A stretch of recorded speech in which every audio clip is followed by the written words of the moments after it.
Sovereignty ਕੀ ਇਸ ਦਾ ਮਤਲਬ ਆ ਤੇ ਅੱਗੇ ਹੋਰ ਕੀ ਕਰਨਾ? ਸੁਪਰੀਮ ਅਥਾਰਟੀ ਦੀ ਜਿਹੜੀ ਗੱਲ ਹੁੰਦੀ ਉਹਨੂੰ ਸੋਵਰੈਨਿਟੀ ਦਾ ਨਾਂ ਦਿੱਤਾ ਗਿਆ ਹੈ ਨਾ ਕਿ ਹਰ ਇੱਕ ਕੋਈ ਇਦਾਂ ਦਾ ਸਿਸਟਮ ਜਿਹਦੇ ਕੋਈ ਪਾਵਰ ਹੋਏ ਕਿ ਬਿਨਾਂ ਕਿਸੇ ਬਾਹਰੀ ਦਖਲਅੰਦਾਜ਼ੀ ਤੋਂ ਆਪਣੇ ਆਪ ਦੇ ਪ੍ਰੋਸੈਸਸ ਬਣਾ ਸਕੇ, ਉਹਨਾਂ ਦੀ ਜ਼ਿੰਦਗੀ ਨੂੰ ਕਿੱਦਾਂ ਜਿਉਣਾ ਉਹਨੂੰ ਪਰਿਭਾਸ਼ਿਤ ਕਰ ਸਕੇ, ਆਪਣੇ ਤਰ੍ਹਾਂ ਦੇ ਕਾਨੂੰਨ ਬਣਾ ਸਕੇ, ਨੇਸ਼ਨ ਸਟੇਟ ਦੇ ਕੇਸ ਦੇ ਵਿੱਚ ਉਹ ਆਪਣੇ ਬਾਰਡਰ ਸੈਟਅਪ ਕਰ ਸਕੇ ਤੇ ਆਪਣੇ ਜਿਹੜੇ ਰੋਜ਼ਮਰਾ ਦੇ ਚੱਲਣ ਵਾਲੇ ਚਲੰਤ ਮਾਮਲੇ ਅਫੇਅਰਸ ਆ ਉਹਨਾਂ ਨੂੰ ਬਾਕੀ ਦੇਸ਼ਾਂ ਤੋਂ ਇੰਟਰਫੇਰੈਂਸ ਤੋਂ ਬਿਨਾਂ ਉਹਨੂੰ ਚਲਾ ਸਕੇ। ਆਪਣੀ ਕਮਿਊਨਿਟੀ ਦੇ ਐਂਗਲ ਤੋਂ ਜੇ ਦੇਖਿਆ ਜਾਵੇ ਇਸ ਦਾ ਅਰਥ ਕੀ ਆ, ਰਾਹ ਕੀ ਆ, ਜਿਸ ਤਰੀਕੇ ਦੇ ਨਾਲ ਦੁਨੀਆ 'ਚ ਫੇਰ ਬਦਲ ਹੋ ਰਿਹਾ ਆ ਉਸ ਦੇ ਸੰਦਰਭ ਦੇ ਵਿੱਚ ਜੇ ਦੇਖਣਾ ਹੋਵੇ ਤਾਂ ਅੱਜ ਸਿੱਖਾਂ ਦੇ ਲਈ ਸੋਵਰਨਿਟੀ ਦਾ ਕੀ ਮਤਲਬ ਆ ਤੇ ਇਸ ਦਾ ਲਈ ਰਾਹ ਕੀ ਹੈ? Ability to rule themselves, ability to have a supreme authority. ਜਿਹੜੀ ਸੁਪਰੀਮ ਅਥਾਰਟੀ ਉਹ ਕਿੱਦਾਂ ਬਣਦੀ ਹੈ ਕਿਸੇ ਚੀਜ਼ ਨੂੰ, ਕਿਸੇ ਸਟੇਟ ਦੇ ਕੋਲ ਸੁਪਰੀਮ ਅਥਾਰਟੀ ਜਿਹੜੀ ਕਿੱਦਾਂ ਹੁੰਦੀ ਹੈ। ਹੁਣ ਮਿਸਾਲ ਦੇ ਤੌਰ ਦੇ ਉੱਤੇ ਜਦੋਂ ਆਪਾਂ ਕਿਸੇ ਚੀਜ਼ ਦੀ ਗੱਲ ਕਰਦੇ ਹਾਂ, ਆਪਾਂ ਸੋਵਰੈਨਿਟੀ ਦੀ ਹੀ ਗੱਲ ਕਰਦੇ ਤੇ 18ਵੀਂ ਸਦੀ ਦੇ ਸਿੱਖ ਰਾਜ ਦੀ ਗੱਲ ਕਰਦੇ ਤੇ ਉਹਨਾਂ ਨੇ ਸੋਵਰੈਨਿਟੀ ਕਿੱਦਾਂ ਲਈ, ਤਾਂ ਉਹਨੂੰ ਆਪਾਂ ਜੇ ਥੋੜੀ ਜਿਹੀ ਡੀਟੇਲ ਦੇ ਵਿੱਚ ਰੱਖੀਏ ਤੇ ਉਹਦੇ ਵਿੱਚ ਜਿਹੜੇ ਐਂਟਰਪ੍ਰਾਈਜ਼ ਹੈਗੇ, ਜਿਹੜੇ ਇਕਨੋਮਿਕ ਆ ਜਿਹਨੂੰ ਅਸੀਂ ਪੈਸਾ ਦਾ ਜਾਂ ਵੈਲਥ ਦੀ ਜਿਹੜੀ ਅਕਮੂਲੇਸ਼ਨ ਆ ਉਹ ਇੱਕ ਵੱਡਾ ਰੋਲ ਅਦਾ ਕਰਦੀ ਹੈ। ਸਭ ਕੁਝ ਉਹ ਨਹੀਂ ਹੁੰਦੀ ਪਰ ਇੱਕ ਵੱਡਾ ਰੋਲ ਅਦਾ ਕਰਦੀ ਆ।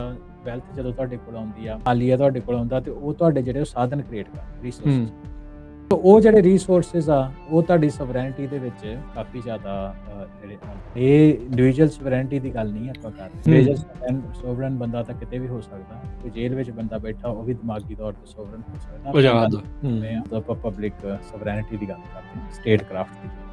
ਸੋਵਰੈਨਿਟੀ ਇਹ ਅੱਜ ਦੇ ਟਾਈਮ ਦੇ ਵਿੱਚ ਇਕੱਲਾ ਇੱਕ ਕਹਿਣ ਵਾਲਾ ਸਲੋਗਨ ਹੀ ਨਹੀਂ ਹੈ, ਇਹ ਕੈਪੈਸਿਟੀ ਬਿਲਡਿੰਗ ਦਾ ਪ੍ਰੋਸੈਸ ਨਾ ਆਪਣੇ ਆਪ ਦੇ ਵਿੱਚ। ਜੇ ਤੁਹਾਡੇ ਕੋਲ ਸੋਵਰੈਨਿਟੀ ਹੋਏ ਉਹ ਤੁਹਾਨੂੰ ਇੱਕ ਐਬਿਲਿਟੀ ਬਣਾਉਂਦੀ ਆ ਵੀ ਤੁਸੀਂ ਆਪਣੇ ਇੰਸਟੀਟਿਊਸ਼ਨ ਬਣਾ ਸਕੋ, ਉਹਨਾਂ ਨੂੰ ਫੰਡ ਕਰ ਸਕੋ, ਤੁਸੀਂ ਆਪਣੇ ਲੋਕਾਂ ਦੀ ਰੱਖਿਆ ਕਰ ਸਕੋ ਤੇ ਸਭ ਤੋਂ ਵੱਡੀ ਗੱਲ ਅੱਜ ਦੇ ਟਾਈਮ ਦੇ ਵਿੱਚ ਤੁਸੀਂ ਆਪਣੇ ਨੈਰੇਟਿਵਸ ਆਪ ਸ਼ੇਪ ਕਰ ਸਕੋ, ਕਿਸੇ ਦਾ ਤੁਹਾਨੂੰ ਪਰਮਿਸ਼ਨ ਲੈਣ ਦੀ ਲੋੜ ਨਹੀਂ। ਮਾਡਰਨ ਸੋਵਰੈਨਿਟੀ ਦੀ ਜਦੋਂ ਆਪਾਂ ਗੱਲ ਕਰਦੇ ਹਾਂ ਤੇ ਉਹਦੇ ਵਿੱਚ ਗੱਲ ਕੱਲੀ ਬਾਰਡਰਸ ਦੀ ਤੇ ਟ੍ਰੀਟੀਜ਼ ਦੀ ਜਾਂ ਬੈਲਟਸ ਦੀ ਨਹੀਂ। ਹੁਣ ਮਾਡਰਨ ਸੋਵਰੈਨਿਟੀ ਦੇ ਵਿੱਚ ਇਹ ਆ ਕਿ ਤੁਹਾਡੀਆਂ ਸਟਰੋਂਗ ਮਾਰਕੀਟਸ ਆ, ਤੁਹਾਡੇ ਕੋਲ ਟੈਕਨੋਲੋਜੀ ਕਿੰਨੀ ਜ਼ਿਆਦਾ, ਤੁਹਾਡੀ ਸਪਲਾਈ ਚੇਨ ਕਿੰਨੀਆਂ ਸਟਰੋਂਗ ਆ, ਤੁਹਾਡੇ ਫਾਈਨੈਂਸ ਇਨਫਰਾਸਟ੍ਰਕਚਰ ਕਿੱਡੇ ਆ ਤੇ ਤੁਹਾਡੀ ਜੀਓਗ੍ਰਾਫੀ ਤਾਂ ਚੱਲ ਉਹ ਸ਼ੁਰੂ ਤੋਂ ਰਹੀ ਆ ਨਾ, ਉਹ ਤਾਂ ਸੋ ਇਹ ਸਾਰੀਆਂ ਚੀਜ਼ਾਂ ਦੇ ਵਿੱਚ ਹੁਣ ਇਹ ਨਹੀਂ ਮੈਟਰ ਕਰਦਾ। ਹੁਣ ਮੰਨ ਲਓ ਕੋਈ ਧਨਾੜ ਬੰਦਾ ਬਹੁਤ ਬਿਲੀਅਨੇਅਰ ਲੋਕ ਬੈਠੇ, ਆਪਣੇ ਟਰੰਪ ਸਾਹਿਬ ਹੀ ਦੇਖ ਲਓ, ਸਰਪੰਚ ਸਾਹਿਬ ਦਾ ਪੂਰੀ ਦੁਨੀਆ ਦੇ ਵਿੱਚ ਆਪਣੀ ਸਰਮਾਏਦਾਰੀ ਹੈਗੀ। ਇਵਨ ਇੰਡੀਆ ਦੇ ਵਿੱਚ ਬੰਬੇ ਤੱਕ ਦੇ ਮੈਂ ਉਹਨਾਂ ਦੇ ਟੈਕਸ ਦੇਖਦਾ ਸੀ ਕੁਝ ਸਾਲ ਪਹਿਲਾਂ, ਉਹਦੇ ਵਿੱਚ ਵੀ ਉਹਨਾਂ ਨੇ ਸੈਟਅਪ ਕੀਤਾ ਹੋਇਆ। ਅਮਰੀਕਾ ਦੇ ਵਿੱਚ ਇੱਕ ਇਹ ਕਹਿੰਦੇ ਕਿ ਜਿਹੜੇ ਬਿਲੀਅਨੇਅਰਸ ਆ ਉਹਨਾਂ ਮਲਟੀ ਦੇਸ਼ਾਂ ਦਾ ਵੀਜ਼ਾ ਲਿਆ ਹੋਇਆ। ਨਿਊਜ਼ੀਲੈਂਡ ਦਾ 골ਡਨ ਵੀਜ਼ਾ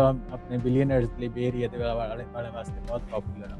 ਸੋ ਉਹਨਾਂ ਦੇ ਲਈ ਬਾਰਡਰ ਤਾਂ ਡੈਫੀਨਿਟਲੀ ਮੇਕ ਸੈਂਸ ਕਰਦੀ ਹੈ, ਪਰ ਉਹ ਇੰਨੇ ਵੀ ਜ਼ਿਆਦਾ ਬਾਰਡਰ ਦੇ ਨਾਲ ਟਾਈਟ ਨਹੀਂ ਹੈਗੇ। ਸੋਵਰੈਨਿਟੀ ਜਿਹੜੀ ਆਪਣੀ ਵੀ ਮੰਨ ਲਓ ਵੀ ਅਮਰੀਕਾ ਦੇ ਕਿਸੇ ਨੂੰ ਇਹ ਲੱਗਦਾ ਕਿ ਹਾਲਾਤ ਰਹਿਣ ਯੋਗ ਨਹੀਂ ਆ ਤੇ ਉਹਨਾਂ ਅਮਰੀਕਾ ਤੋਂ ਫਲਾਈ ਕਰਕੇ ਕਿਸੇ ਹੋਰ ਜਗ੍ਹਾ ਤੇ ਉੱਤੇ ਰਹਿਣ ਲੱਗ ਪਏ।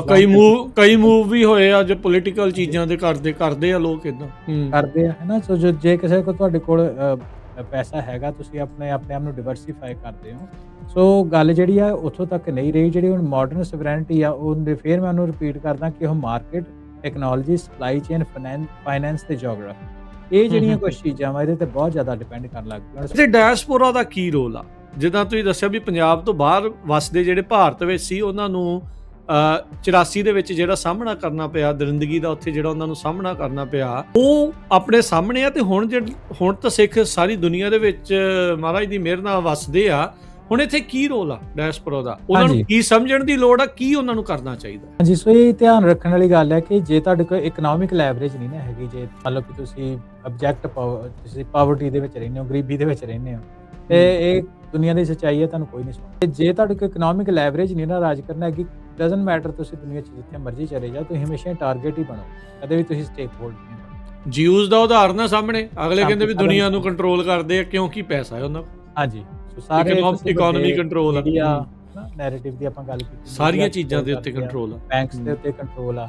ਤੇ ਉਹ ਇਦਾਂ ਦੀ ਕਮਿਊਨਿਟੀ ਜਿਹਨਾਂ ਦੀ ਪਾਪੂਲੇਸ਼ਨ, ਜੂਸ ਦੀ ਪਾਪੂਲੇਸ਼ਨ ਟੈਕਨੀਕਲੀ ਸਿੱਖਾਂ ਦੀ ਪਾਪੂਲੇਸ਼ਨ ਤੋਂ ਘੱਟ ਆ, ਪਰ ਉਹ ਜੂਸ ਨੂੰ ਤੁਸੀਂ ਹਰ ਇੱਕ ਜਗ੍ਹਾ ਦੇ ਉੱਤੇ ਸਟੇਕ ਹੋਲਡਰਸ ਦੇਖ ਰਹੇ ਹੋ। ਤੇ ਉਹ ਪਾਵਰ ਦੇਖੋ ਆ ਰਹੀ ਸਾਰੀ ਇਕਨੋਮੀ ਚੋਂ, ਮਨੀ ਚੋਂ ਆ ਰਹੀ ਆ ਪਾਵਰ। ਤੁਸੀਂ ਆਪਣਾ ਜਿੰਨਾ ਮਰਜ਼ੀ ਆਪਾਂ ਸਾਰੀਆਂ ਗੱਲਾਂ ਕਰੀ ਜਾਈਏ ਪਰ ਮਨੀ ਰਨਸ ਦਾ ਵਰਲਡ, ਇਹ ਮੰਨਣਾ ਹੀ ਪੈਣਾ ਆਪਾਂ ਨੂੰ। ਐਂਟਰਪ੍ਰੈਨਿਓਰਸ਼ਿਪ, ਟੈਕਨੋਲੋਜੀ, ਇਨਵੈਸਟਮੈਂਟ ਤੇ ਆਪਰੇਟਰ ਪ੍ਰੋਟੈਕਟਰ ਜਿਹੜਾ ਹੈਗਾ, ਜਿਹਦੇ ਵਿੱਚ ਆਪਾਂ ਜਿਹੜੇ ਐਸੈਟ ਇੰਸਟੀਟਿਊਸ਼ਨ ਬਣਾ ਰਹੇ ਆ ਉਹਨਾਂ ਨੂੰ ਪ੍ਰੋਟੈਕਟ ਕਰਨ ਦੇ ਇਨਫਰਾਸਟ੍ਰਕਚਰ ਹੋਏ।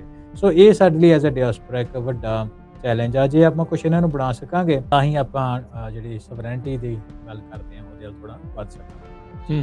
ਮੌਜੂਦਾ ਹਾਲਾਤਾਂ ਨੂੰ ਦੇਖਦੇ ਹੋਏ ਜੋ ਤਕਨੀਕੀ ਪੱਧਰ ਦੇ ਉੱਤੇ ਜਿਹੜਾ ਚੱਲ ਰਿਹਾ ਤੇ ਜੋ ਆਪਾਂ ਨੂੰ ਪਤਾ ਵੀ ਆਪਣੀਆਂ ਸ਼ਾਰਟਕਮਿੰਗਸ ਵੀ ਇੱਕ ਸ਼ਾਰਟਕਮਿੰਗਸ ਆ ਵੀ ਆਪਾਂ ਇਸ ਚੀਜ਼ ਦੇ ਉੱਤੇ ਪੂਰੀ ਤਰ੍ਹਾਂ ਕੰਮ ਨਹੀਂ ਕਰ ਰਹੇ ਜਾਂ ਜਿਹੜਾ ਕੋਈ ਕਰ ਰਿਹਾ ਉਹਦੇ ਵਿੱਚ ਇੰਨੀ ਜ਼ਿਆਦਾ ਜਿਹੜੀ ਹੁਣ ਤੁਸੀਂ ਦੇਖੋ ਵੀ ਇਹ ਪ੍ਰੋਬਲਮ ਤੇ ਹੈਗੀ ਆਪਾਂ ਨੂੰ ਮੰਨਣੀ ਪੈਣੀ ਕਿ ਕਿਉਂ ਇੰਨੀ ਜ਼ਿਆਦਾ ਰੌਲਾ ਰੱਪਾ ਪੈ ਰਿਹਾ ਵੀ ਵਿੱਚ ਕਿਰਤ ਦੇ ਵਿੱਚ ਵਪਾਰ ਦੇ ਵਿੱਚ ਝੂਠ ਠੱਗੀ ਠੋਰੀ ਇਹ ਸਾਰਾ ਕੁਝ ਬਹੁਤ ਜ਼ਿਆਦਾ ਇਸ ਟਾਈਮ ਰਲਗੜ ਹੋ ਗਿਆ ਬਹੁਤ ਜ਼ਿਆਦਾ ਜਿਹੜੀ ਦਿੱਕਤ ਜਿਹੜੀ ਉਹ ਆ ਰਹੀ ਆ ਇਹਨਾਂ ਸਾਰੀਆਂ ਚੀਜ਼ਾਂ ਦਾ ਦੇਖੋ ਓਵਰਨਾਈਟ ਸੋਲੂਸ਼ਨ ਤਾਂ ਨਹੀਂ ਕੋਈ ਇਹ ਚੀਜ਼ ਤਾਂ ਹੈ ਨਹੀਂ ਵੀ ਆਪਾਂ ਸਾਰਾ ਕੁਝ ਚੁਟਕੀ ਮਾਰਾਂਗੇ ਤਾਂ ਸਭ ਕੁਝ ਠੀਕ ਹੋ ਜਾਊਗਾ ਸੋ ਇਹ ਗਵਰਨੈਂਸ ਕਰਨ ਦੇ ਲਈ ਇਸ ਚੀਜ਼ ਦੇ ਕਰਨ ਦੇ ਲਈ ਹੁਣ ਅੱਗੇ ਕਰਨਾ ਕੀ ਪੈਣਾ ਆ ਕਿਹੜੇ ਪ੍ਰਿੰਸੀਪਲਸ ਆ ਉਹਦੇ ਉੱਤੇ ਆਪਾਂ ਨੂੰ ਜ਼ੋਰ ਦੇਣਾ ਰੀਅਲ ਵਰਲਡ ਸਿਨੈਰੀਓ ਦੇ ਵਿੱਚ ਕੀ ਨਜ਼ਰ ਆਊਗਾ ਕਿੱਦਾਂ ਨਜ਼ਰ ਆਊਗੀ ਇਹ ਸਾਰੀ ਜਿਹੜੀ ਗੱਲ ਤੋ ਰਾਜਕਨ ਰੀਅਲ ਵਰਲਡ ਦੇ ਵਿੱਚ ਇਹਨੂੰ ਤਿੰਨ ਦੇ ਪ੍ਰਿੰਸੀਪਲ ਮੋਟੇ ਤੌਰ ਤੇ ਆਪਾਂ ਕਹਿ ਸਕਦੇ ਹਾਂ। ਇੱਕ ਪਹਿਲਾ ਪ੍ਰਿੰਸੀਪਲ ਤਾਂ ਹੈਗਾ ਕਿ ਸਵਰੈਂਟੀ ਜਿਹੜੀ ਆ ਉਹ ਓਨਰਸ਼ਿਪ ਤੋਂ ਆਉਂਦੀ। ਆਪਾਂ ਵੇਖਿਆ ਕਿ ਜੇ ਤੁਸੀਂ ਜੌਬ ਕਰਦੇ ਹੋ ਤੇ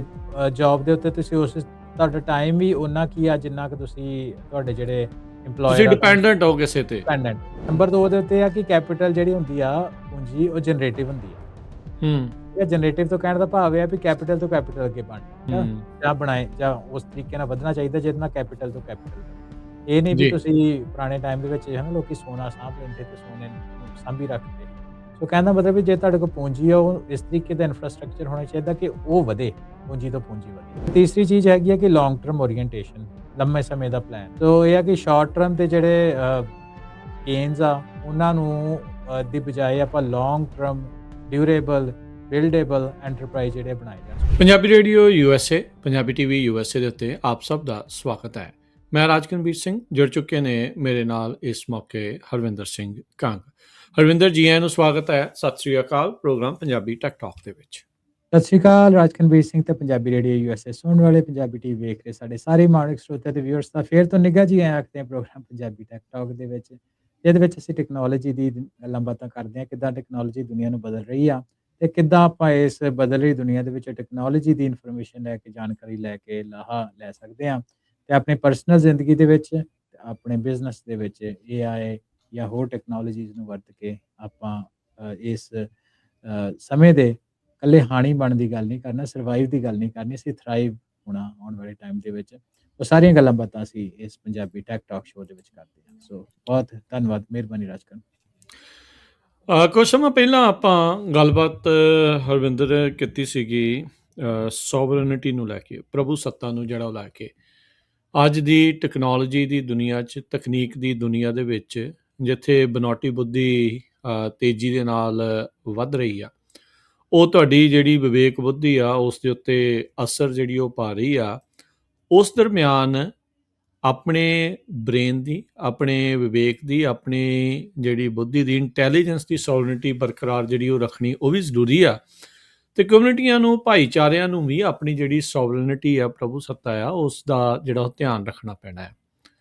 ਉਸ ਦੇ ਬਹੁਤ ਸਾਰੇ ਜਿਹੜੇ ਨਵੇਂ ਕਹਿ ਲਓ ਵੀ ਪਲਾਨ ਜਾਂ ਉਸ ਦੇ ਜਿਹੜੇ ਮਾਡਲਸ ਆ ਉਹ ਹੁਣ ਇਹ ਤਕਨੀਕ ਦੀ ਦੁਨੀਆ ਦੇ ਵਿੱਚੋਂ ਦੀ ਇੱਕ ਹਿਸਾਬ ਦੇ ਨਾਲ ਲੰਘ ਕੇ ਜਿਹੜੇ ਉਹ ਜਾਣੇ ਆ ਜੀ ਕੀ ਇਸ ਦੇ ਵਿੱਚ ਹੋਊਗਾ ਕਿਵੇਂ ਹੋ ਸਕਦਾ ਆ ਉਸ ਬਾਰੇ ਅੱਜ ਦੇ ਪ੍ਰੋਗਰਾਮ 'ਚ ਅਸੀਂ ਵਿਸ਼ੇਸ਼ ਤੌਰ ਦੇ ਉੱਤੇ ਗੱਲਬਾਤ ਕਰਾਂਗੇ। ਆਪਾਂ ਆਪਣੇ ਭਾਈਚਾਰੇ ਜਿਹੜਾ ਸਿੱਖ ਆ ਭਾਈਚਾਰਾ ਆ ਉਸ ਦੀ ਜਿੱਦਾਂ ਤੁਸੀਂ ਹਮੇਸ਼ਾ ਜਿੱਦਾਂ ਆਖੀਦਾ ਆ ਵੀ ਸਰਵਾਈਵ ਨਹੀਂ ਥਰਾਈਵ ਕਰਨਾ ਆ ਵੀ ਆਪਣੀ ਕਮਿਊਨਿਟੀ ਕਿੱਦਾਂ ਇਸ ਦੇ ਵਿੱਚ ਭਾਈਚਾਰਾ ਥਰਾਈਵ ਕਰੇ ਹੋਰ ਵਧੇ ਫੁੱਲੇ ਤੇ ਨਾਲ ਜਿਹੜਾ ਆਪਣਾ ਸੋਵਰਨਿਟੀ ਦਾ ਜਿਹੜਾ ਇੱਕ ਰਾਹ ਆ ਰਸਤਾ ਆ ਉਸ ਦੇ ਵਿੱਚ ਕਿੱਦਾਂ ਪਹੁੰਚ ਸਕਦੇ ਆ ਉਸ ਦੇ ਬਾਰੇ ਵੀ ਆਪਾਂ ਚਰਚਾ ਕਰਾਂਗੇ। ਸ਼ੁਰੂਆਤ ਹਰਵਿੰਦਰ ਇਸ ਚੀਜ਼ ਤੋਂ ਕਰਦੇ ਆ ਬਹੁਤ ਸਾਰੇ ਲੋਕਾਂ ਨੇ ਜਿਹੜਾ ਸ਼ਬਦ ਸੁਣਿਆ ਆ ਸੋਵਰਨਿਟੀ ਪ੍ਰਭੂ ਸੱਤਾ ਇਹ ਸਾਰੀ ਚੀਜ਼ ਜੇ ਡਿਫਾਈਨ ਕਰਨਾ ਹੋਵੇ ਡੈਫੀਨੇਸ਼ਨ ਕਰਨਾ ਹੋਵੇ ਸ਼ੁਰੂਆਤ ਇਸੇ ਤੋਂ ਹੀ ਕਰ ਲੈਂਦੇ ਆ ਇਸ ਨੂੰ ਡਿਫਾਈਨ ਕਰਕੇ ਫਿਰ ਅੱਗੇ ਵਧਦੇ ਆ ਕੀ ਇਸ ਦਾ ਮਤਲਬ ਆ ਤੇ ਅੱਗੇ ਹੋਰ ਕੀ ਕਰਨਾ ਹੈ। ਹਾਂਜੀ ਸੋ ਇੰਗਲਿਸ਼ ਦੇ ਵਿੱਚ ਡੈਫੀਨੇਸ਼ਨ ਦੀ ਗੱਲ ਕਰੀਏ ਕਿ ਸੋਵਰੈਂਟੀ ਦਾ ਮਤਲਬ ਕੀ ਹੁੰਦਾ ਸੋ ਉਹਦੇ ਤੋਂ ਹੀ ਜੇ ਆਪਾਂ ਗੱਲ ਸ਼ੁਰੂ ਕਰੀਏ ਤੇ ਕਹਿੰਦਾ ਕਿ ਇੱਕ ਅਥਾਰਟੀ ਜਿਹਦਾ ਪੂਰਨ ਤੌਰ ਦੇ ਉੱਤੇ ਕੰਟਰੋਲ ਹੋਏ ਸੋ ਪ੍ਰਭੂ ਸੱਤਾ ਜਿਹੜਾ ਆਪਾਂ ਪੰਜਾਬੀ ਦੇ ਵਿੱਚ ਅੱਖਰ ਵਰਤਦੇ ਹਾਂ ਸੋ ਸੁਪਰੀਮ ਅਥਾਰਟੀ ਦੀ ਜਿਹੜੀ ਗੱਲ ਹੁੰਦੀ ਉਹਨੂੰ ਸੋਵਰੈਨਿਟੀ ਦਾ ਨਾਂ ਦਿੱਤਾ ਗਿਆ ਹੈ ਨਾ ਕਿ ਹਰ ਇੱਕ ਕੋਈ ਇੱਦਾਂ ਦਾ ਸਿਸਟਮ ਜਿਹਦੇ ਕੋਈ ਪਾਵਰ ਹੋਏ ਕਿ ਬਿਨਾਂ ਕਿਸੇ ਬਾਹਰੀ ਦਖਲ-ਅੰਦਾਜ਼ੀ ਤੋਂ ਉਹ ਆਪਣੇ ਆਪ ਦੇ ਪ੍ਰੋਸੈਸਿਸ ਬਣਾ ਸਕੇ, ਉਹਨਾਂ ਦੀ ਜ਼ਿੰਦਗੀ ਨੂੰ ਕਿੱਦਾਂ ਜਿਉਣਾ, ਉਹਨੂੰ ਪਰਿਭਾਸ਼ਿਤ ਕਰ ਸਕੇ, ਆਪਣੇ ਤਰ੍ਹਾਂ ਦੇ ਕਾਨੂੰਨ ਬਣਾ ਸਕੇ, ਨੇਸ਼ਨ ਸਟੇਟ ਦੇ ਕੇਸ ਦੇ ਵਿੱਚ ਉਹ ਆਪਣੇ ਬਾਰਡਰ ਸੈਟਅਪ ਕਰ ਸਕੇ ਅਤੇ ਆਪਣੇ ਜਿਹੜੇ ਰੋਜ਼ਮर्रा ਦੇ ਚੱਲਣ ਵਾਲੇ ਚਲੰਤ ਮਾਮਲੇ ਅਫੇਅਰਸ ਆ, ਉਹਨਾਂ ਨੂੰ ਬਾਕੀ ਦੇਸ਼ਾਂ ਤੋਂ ਦੀ ਇੰਟਰਫੇਰੈਂਸ ਤੋਂ ਬਿਨਾਂ ਉਹਨੂੰ ਚਲਾ ਸਕਣ, ਹੈ ਨਾ। ਸੋ ਉਹਨੂੰ ਮੋਟੇ ਤੌਰ ਦੇ ਉੱਤੇ ਜੇ ਇੰਗਲਿਸ਼ ਦੇ ਵਿੱਚ ਵੇਖੀਏ ਤਾਂ ਡੈਫੀਨੇਸ਼ਨ ਉਹਦੀ ਸੋਵਰੈਨਿਟੀ ਦੀ ਇਹ ਹੁੰਦੀ ਹੈ। ਸੋ ਆਪਾਂ ਜਦੋਂ ਪਿਛਲੇ ਟਾਕ ਸ਼ੋਅ ਦੇ ਵਿੱਚ ਆਪਾਂ ਥੋੜ੍ਹੀ ਜਿਹੀ ਗੱਲ ਕੀਤੀ ਸੀ ਸੋਵਰੈਨਿਟੀ ਦੀ, ਅਤੇ ਆਪਾਂ ਨੂੰ ਬਹੁਤ ਜ਼ਿਆਦਾ ਫੀਡਬੈਕ ਆਈ ਸੀ, ਓਵਰਵੈਲਮਿੰਗ। ਸੋ ਸਾਰਿਆਂ ਤੋਂ ਪਹਿਲਾਂ ਤਾਂ ਜਿਹਨਾਂ ਫੀਡਬੈਕ ਦਿੱਤੀ ਉਹਨਾਂ ਦਾ ਥੈਂਕ ਯੂ। ਅਤੇ ਬਾਰ-ਬਾਰ ਇਹੀ ਗੱਲ ਹੁੰਦੀ ਸੀ ਕਿ ਆਪਾਂ ਹੋਰ ਇਸ ਵਿਸ਼ੇ ਦੇ ਉੱਤੇ ਚਾਨਣਾ ਪਾਇਆ ਜਾਏ, ਕਿਉਂਕਿ AI ਦੇ ਮਸਲੇ ਦੇ ਉੱਤੇ ਆਪਾਂ ਗੱਲ ਪਿਛਲੀ ਵਾਰ ਕੀਤੀ ਸੀ ਨਾ, ਸੋਵਰੈਨਿਟੀ AI ਜਿਹੜੀ ਆ ਸੋਵਰੈਨਿਟੀ ਨੂੰ ਕਿੱਦਾਂ ਇੰਪੈਕਟ ਕਰ ਰਹੀ ਆ। ਸੋ ਆਪਣੇ ਵਿਊਅਰਸ ਤੇ ਸਰੋਤੇ ਨੇ ਇਹ ਕਿਹਾ ਸੀ ਕਿ ਇਹਨੂੰ ਥੋੜ੍ਹਾ ਜਿਹਾ ਹੋਰ ਖੋਲ੍ਹਿਆ ਜਾਏ, ਇਹਦੀਆਂ ਜਿਹੜੀਆਂ ਹੋਰ ਪਰਤਾਂ ਹੈਗੀਆਂ ਉਹਦੇ ਬਾਰੇ ਗੱਲਬਾਤ ਕੀਤੀ ਜਾਏ। ਸੋ ਅੱਜ ਆਪਾਂ ਇਹ ਡੈਡੀਕੇਟਡ ਜਿਹੜਾ ਹੈ ਨਾ ਟਾਕ ਸ਼ੋਅ ਉਸ ਸੰਬੰਧ ਦੇ ਵਿੱਚ ਲੈ ਕੇ ਆਏ ਹਾਂ। ਆਪਾਂ ਇਹਦੇ ਸੰਬੰਧ ਦੇ ਵਿੱਚ ਸੋਵਰੈਨਿਟੀ, ਟੈਕਨੋਲੋਜੀ, AI ਕਿੱਦਾਂ ਇੰਟਰਲੇਟਡ ਆਉਣ ਵਾਲੇ ਟਾਈਮ ਦੇ ਵਿੱਚ ਇਹਨੇ ਕਿੱਦਾਂ ਇੰਪੈਕਟ ਕਰਨਾ, ਉਹਦੀਆਂ ਕੁਛ ਜਿਹੜੀਆਂ ਪਰਤਾਂ ਖੋਲ੍ਹਣ ਦੀ ਕੋਸ਼ਿਸ਼ ਰਹੇਗੀ ਅੱਜ ਦੇ ਇਸ ਪ੍ਰੋਗਰਾਮ ਦੇ ਵਿੱਚ। ਸੋ ਸੋਵਰੈਨਿਟੀ ਦੀ ਡੈਫੀਨੇਸ਼ਨ ਰਾਜਕਰਨ ਅਗੇਨ ਇਹੀ ਆ ਕਿ ਇੱਕ ਸੁਪਰੀਮ ਅਥਾਰਟੀ ਆ ਕਿ ਫੁੱਲ ਕੰਟਰੋਲ ਕਿਹਦਾ, ਕਿਹਨੇ ਪ੍ਰੋਸੈਸਿਸ ਬਣਾਉਣੀਆਂ ਬਿਨਾਂ ਕਿਸੇ ਦੇ ਦਬਦਬਾ ਤੋਂ, ਬਿਨਾਂ ਕਿਸੇ ਦੀ ਦਖਲ-ਅੰਦਾਜ਼ੀ ਤੋਂ, ਉਹਨੂੰ ਉਸ ਪ੍ਰੋਸੈਸ ਨੂੰ ਉਸ ਇੰਗਲਿਸ਼ ਦੇ ਵਿੱਚ ਡੈਫੀਨੇਸ਼ਨ ਦੇ ਅਨੁਸਾਰ ਉਹਨੂੰ ਉਸ ਤਰੀਕੇ ਨਾਲ ਆਪਾਂ ਦੇਖ ਸਕਦੇ ਹਾਂ। ਨਹੀਂ, ਬਿਲਕੁਲ ਅਹਿਮ ਚੀਜ਼ ਆ, ਕਿਉਂਕਿ ਦੁਨੀਆ ਦੇ ਵਿੱਚ ਕਹਿ ਸਕਦੇ ਹਾਂ ਹਰਵਿੰਦਰ ਵੀ ਇਸ ਚੀਜ਼ ਦੀ ਜਿਹੜੀ ਉਹ ਰੌਲਾ ਆ ਸੋਵਰਨਿਟੀ ਦਾ, ਵੀ ਆਪਣੇ ਲੋਕਾਂ ਦੇ ਲਈ ਕੌਣ ਫੈਸਲੇ ਕਰ ਰਿਹਾ ਆ, ਕੌਣ ਉਹਨਾਂ ਦੇ ਲਈ ਖੜ ਰਿਹਾ ਆ, ਕੌਣ ਉਹ ਆਪਣੀ ਕਮਿਊਨਿਟੀ ਨੂੰ ਮੋਹਰੇ ਰੱਖ ਕੇ ਕੌਣ ਕਿੱਦਾਂ ਜਿਹੜਾ ਉਹ ਚੱਲਦਾ ਆ। ਕਿਸੇ ਦੇ ਆਸਰੇ, ਕਿਸੇ ਦੇ ਸਹਾਰੇ ਜਦੋਂ ਚੱਲਦੇ ਆ ਤਾਂ ਉਦੋਂ ਫਿਰ ਤੁਸੀਂ ਉਹਨਾਂ ਦੀ ਦਇਆ ਦੇ ਪਾਤਰ ਹੀ ਬਣ ਕੇ ਰਹਿੰਦੇ ਆ। ਜਿੰਨਾ ਚਿਰ ਉਹ ਤੁਹਾਡੇ 'ਤੇ ਦਇਆ ਕਰਨਗੇ ਤਾਂ ਠੀਕ ਆ, ਅਤੇ ਜੇ ਉਹ ਕਰੂਰ ਹੋਣਗੇ ਤਾਂ ਫਿਰ ਤੁਹਾਨੂੰ ਓਨਾ ਹੀ ਜਿਹੜਾ ਇਸ ਦੇ ਵਿੱਚ ਉਹ ਮੁਸ਼ਕਿਲਾਂ ਦਾ ਸਾਹਮਣਾ ਕਰਨਾ ਪੈ ਰਿਹਾ। ਸਿੱਖ ਕੌਮ ਨੂੰ ਇਸ ਚੀਜ਼ ਦਾ ਇਤਿਹਾਸਿਕ ਤੌਰ ਦੇ ਉੱਤੇ ਆਪਾਂ ਨੂੰ ਹੁਣ ਇਸ ਚੀਜ਼ ਦੀ ਨੌਲੇਜ ਹੈਗੀ ਆ, ਪਤਾ ਆ ਵੀ ਜਦੋਂ ਕੋਈ ਕਿਸੇ ਦੇ ਲਈ, ਕੋਈ ਤੁਹਾਡੇ ਲਈ ਫੈਸਲੇ ਲੈਂਦਾ ਆ ਤਾਂ ਉਹ ਕਿੱਦਾਂ ਦੇ ਜਿਹੜੇ ਉਹ ਨਜ਼ਰ ਜਿਹੜੇ ਉਹ ਆਉਂਦੇ ਆ। ਅੱਛਾ, ਇਹ ਹੁਣ ਜਦੋਂ ਆਪਾਂ ਅੱਜ ਇਹ ਗੱਲ ਕਰ ਰਹੇ, ਜਦੋਂ ਤੁਸੀਂ ਕਿਹਾ ਵੀ ਚਾਹੁੰਦੇ ਸੀਗੇ ਲੋਕ ਵੀ ਹੋਰ ਵੀ ਜ਼ਿਆਦਾ ਇਸ ਦੇ ਬਾਰੇ ਤੁਸੀਂ ਖੁੱਲ੍ਹ ਕੇ ਜਿਹੜਾ ਉਹ ਦੱਸੋ, ਇਹਦਾ ਅਰਥ ਕੀ ਆ ਆਪਣੀ ਕਮਿਊਨਿਟੀ ਦੇ ਐਂਗਲ ਤੋਂ ਜੇ ਦੇਖਿਆ ਜਾਵੇ, ਇਸ ਦਾ ਅਰਥ ਕੀ ਆ, ਰਾਹ ਕੀ ਆ, ਅਤੇ ਜਿਸ ਤਰੀਕੇ ਦੇ ਨਾਲ ਦੁਨੀਆ 'ਚ ਫੇਰ ਬਦਲ ਹੋ ਰਿਹਾ ਆ, ਉਸ ਦੇ ਸੰਦਰਭ ਦੇ ਵਿੱਚ ਜੇ ਦੇਖਣਾ ਹੋਵੇ ਤਾਂ ਅੱਜ ਸਿੱਖਾਂ ਦੇ ਲਈ ਸੋਵਰਨਿਟੀ ਦਾ ਕੀ ਮਤਲਬ ਆ ਅਤੇ ਇਸ ਦੇ ਲਈ ਰਾਹ ਕੀ ਆ? ਹਾਂਜੀ।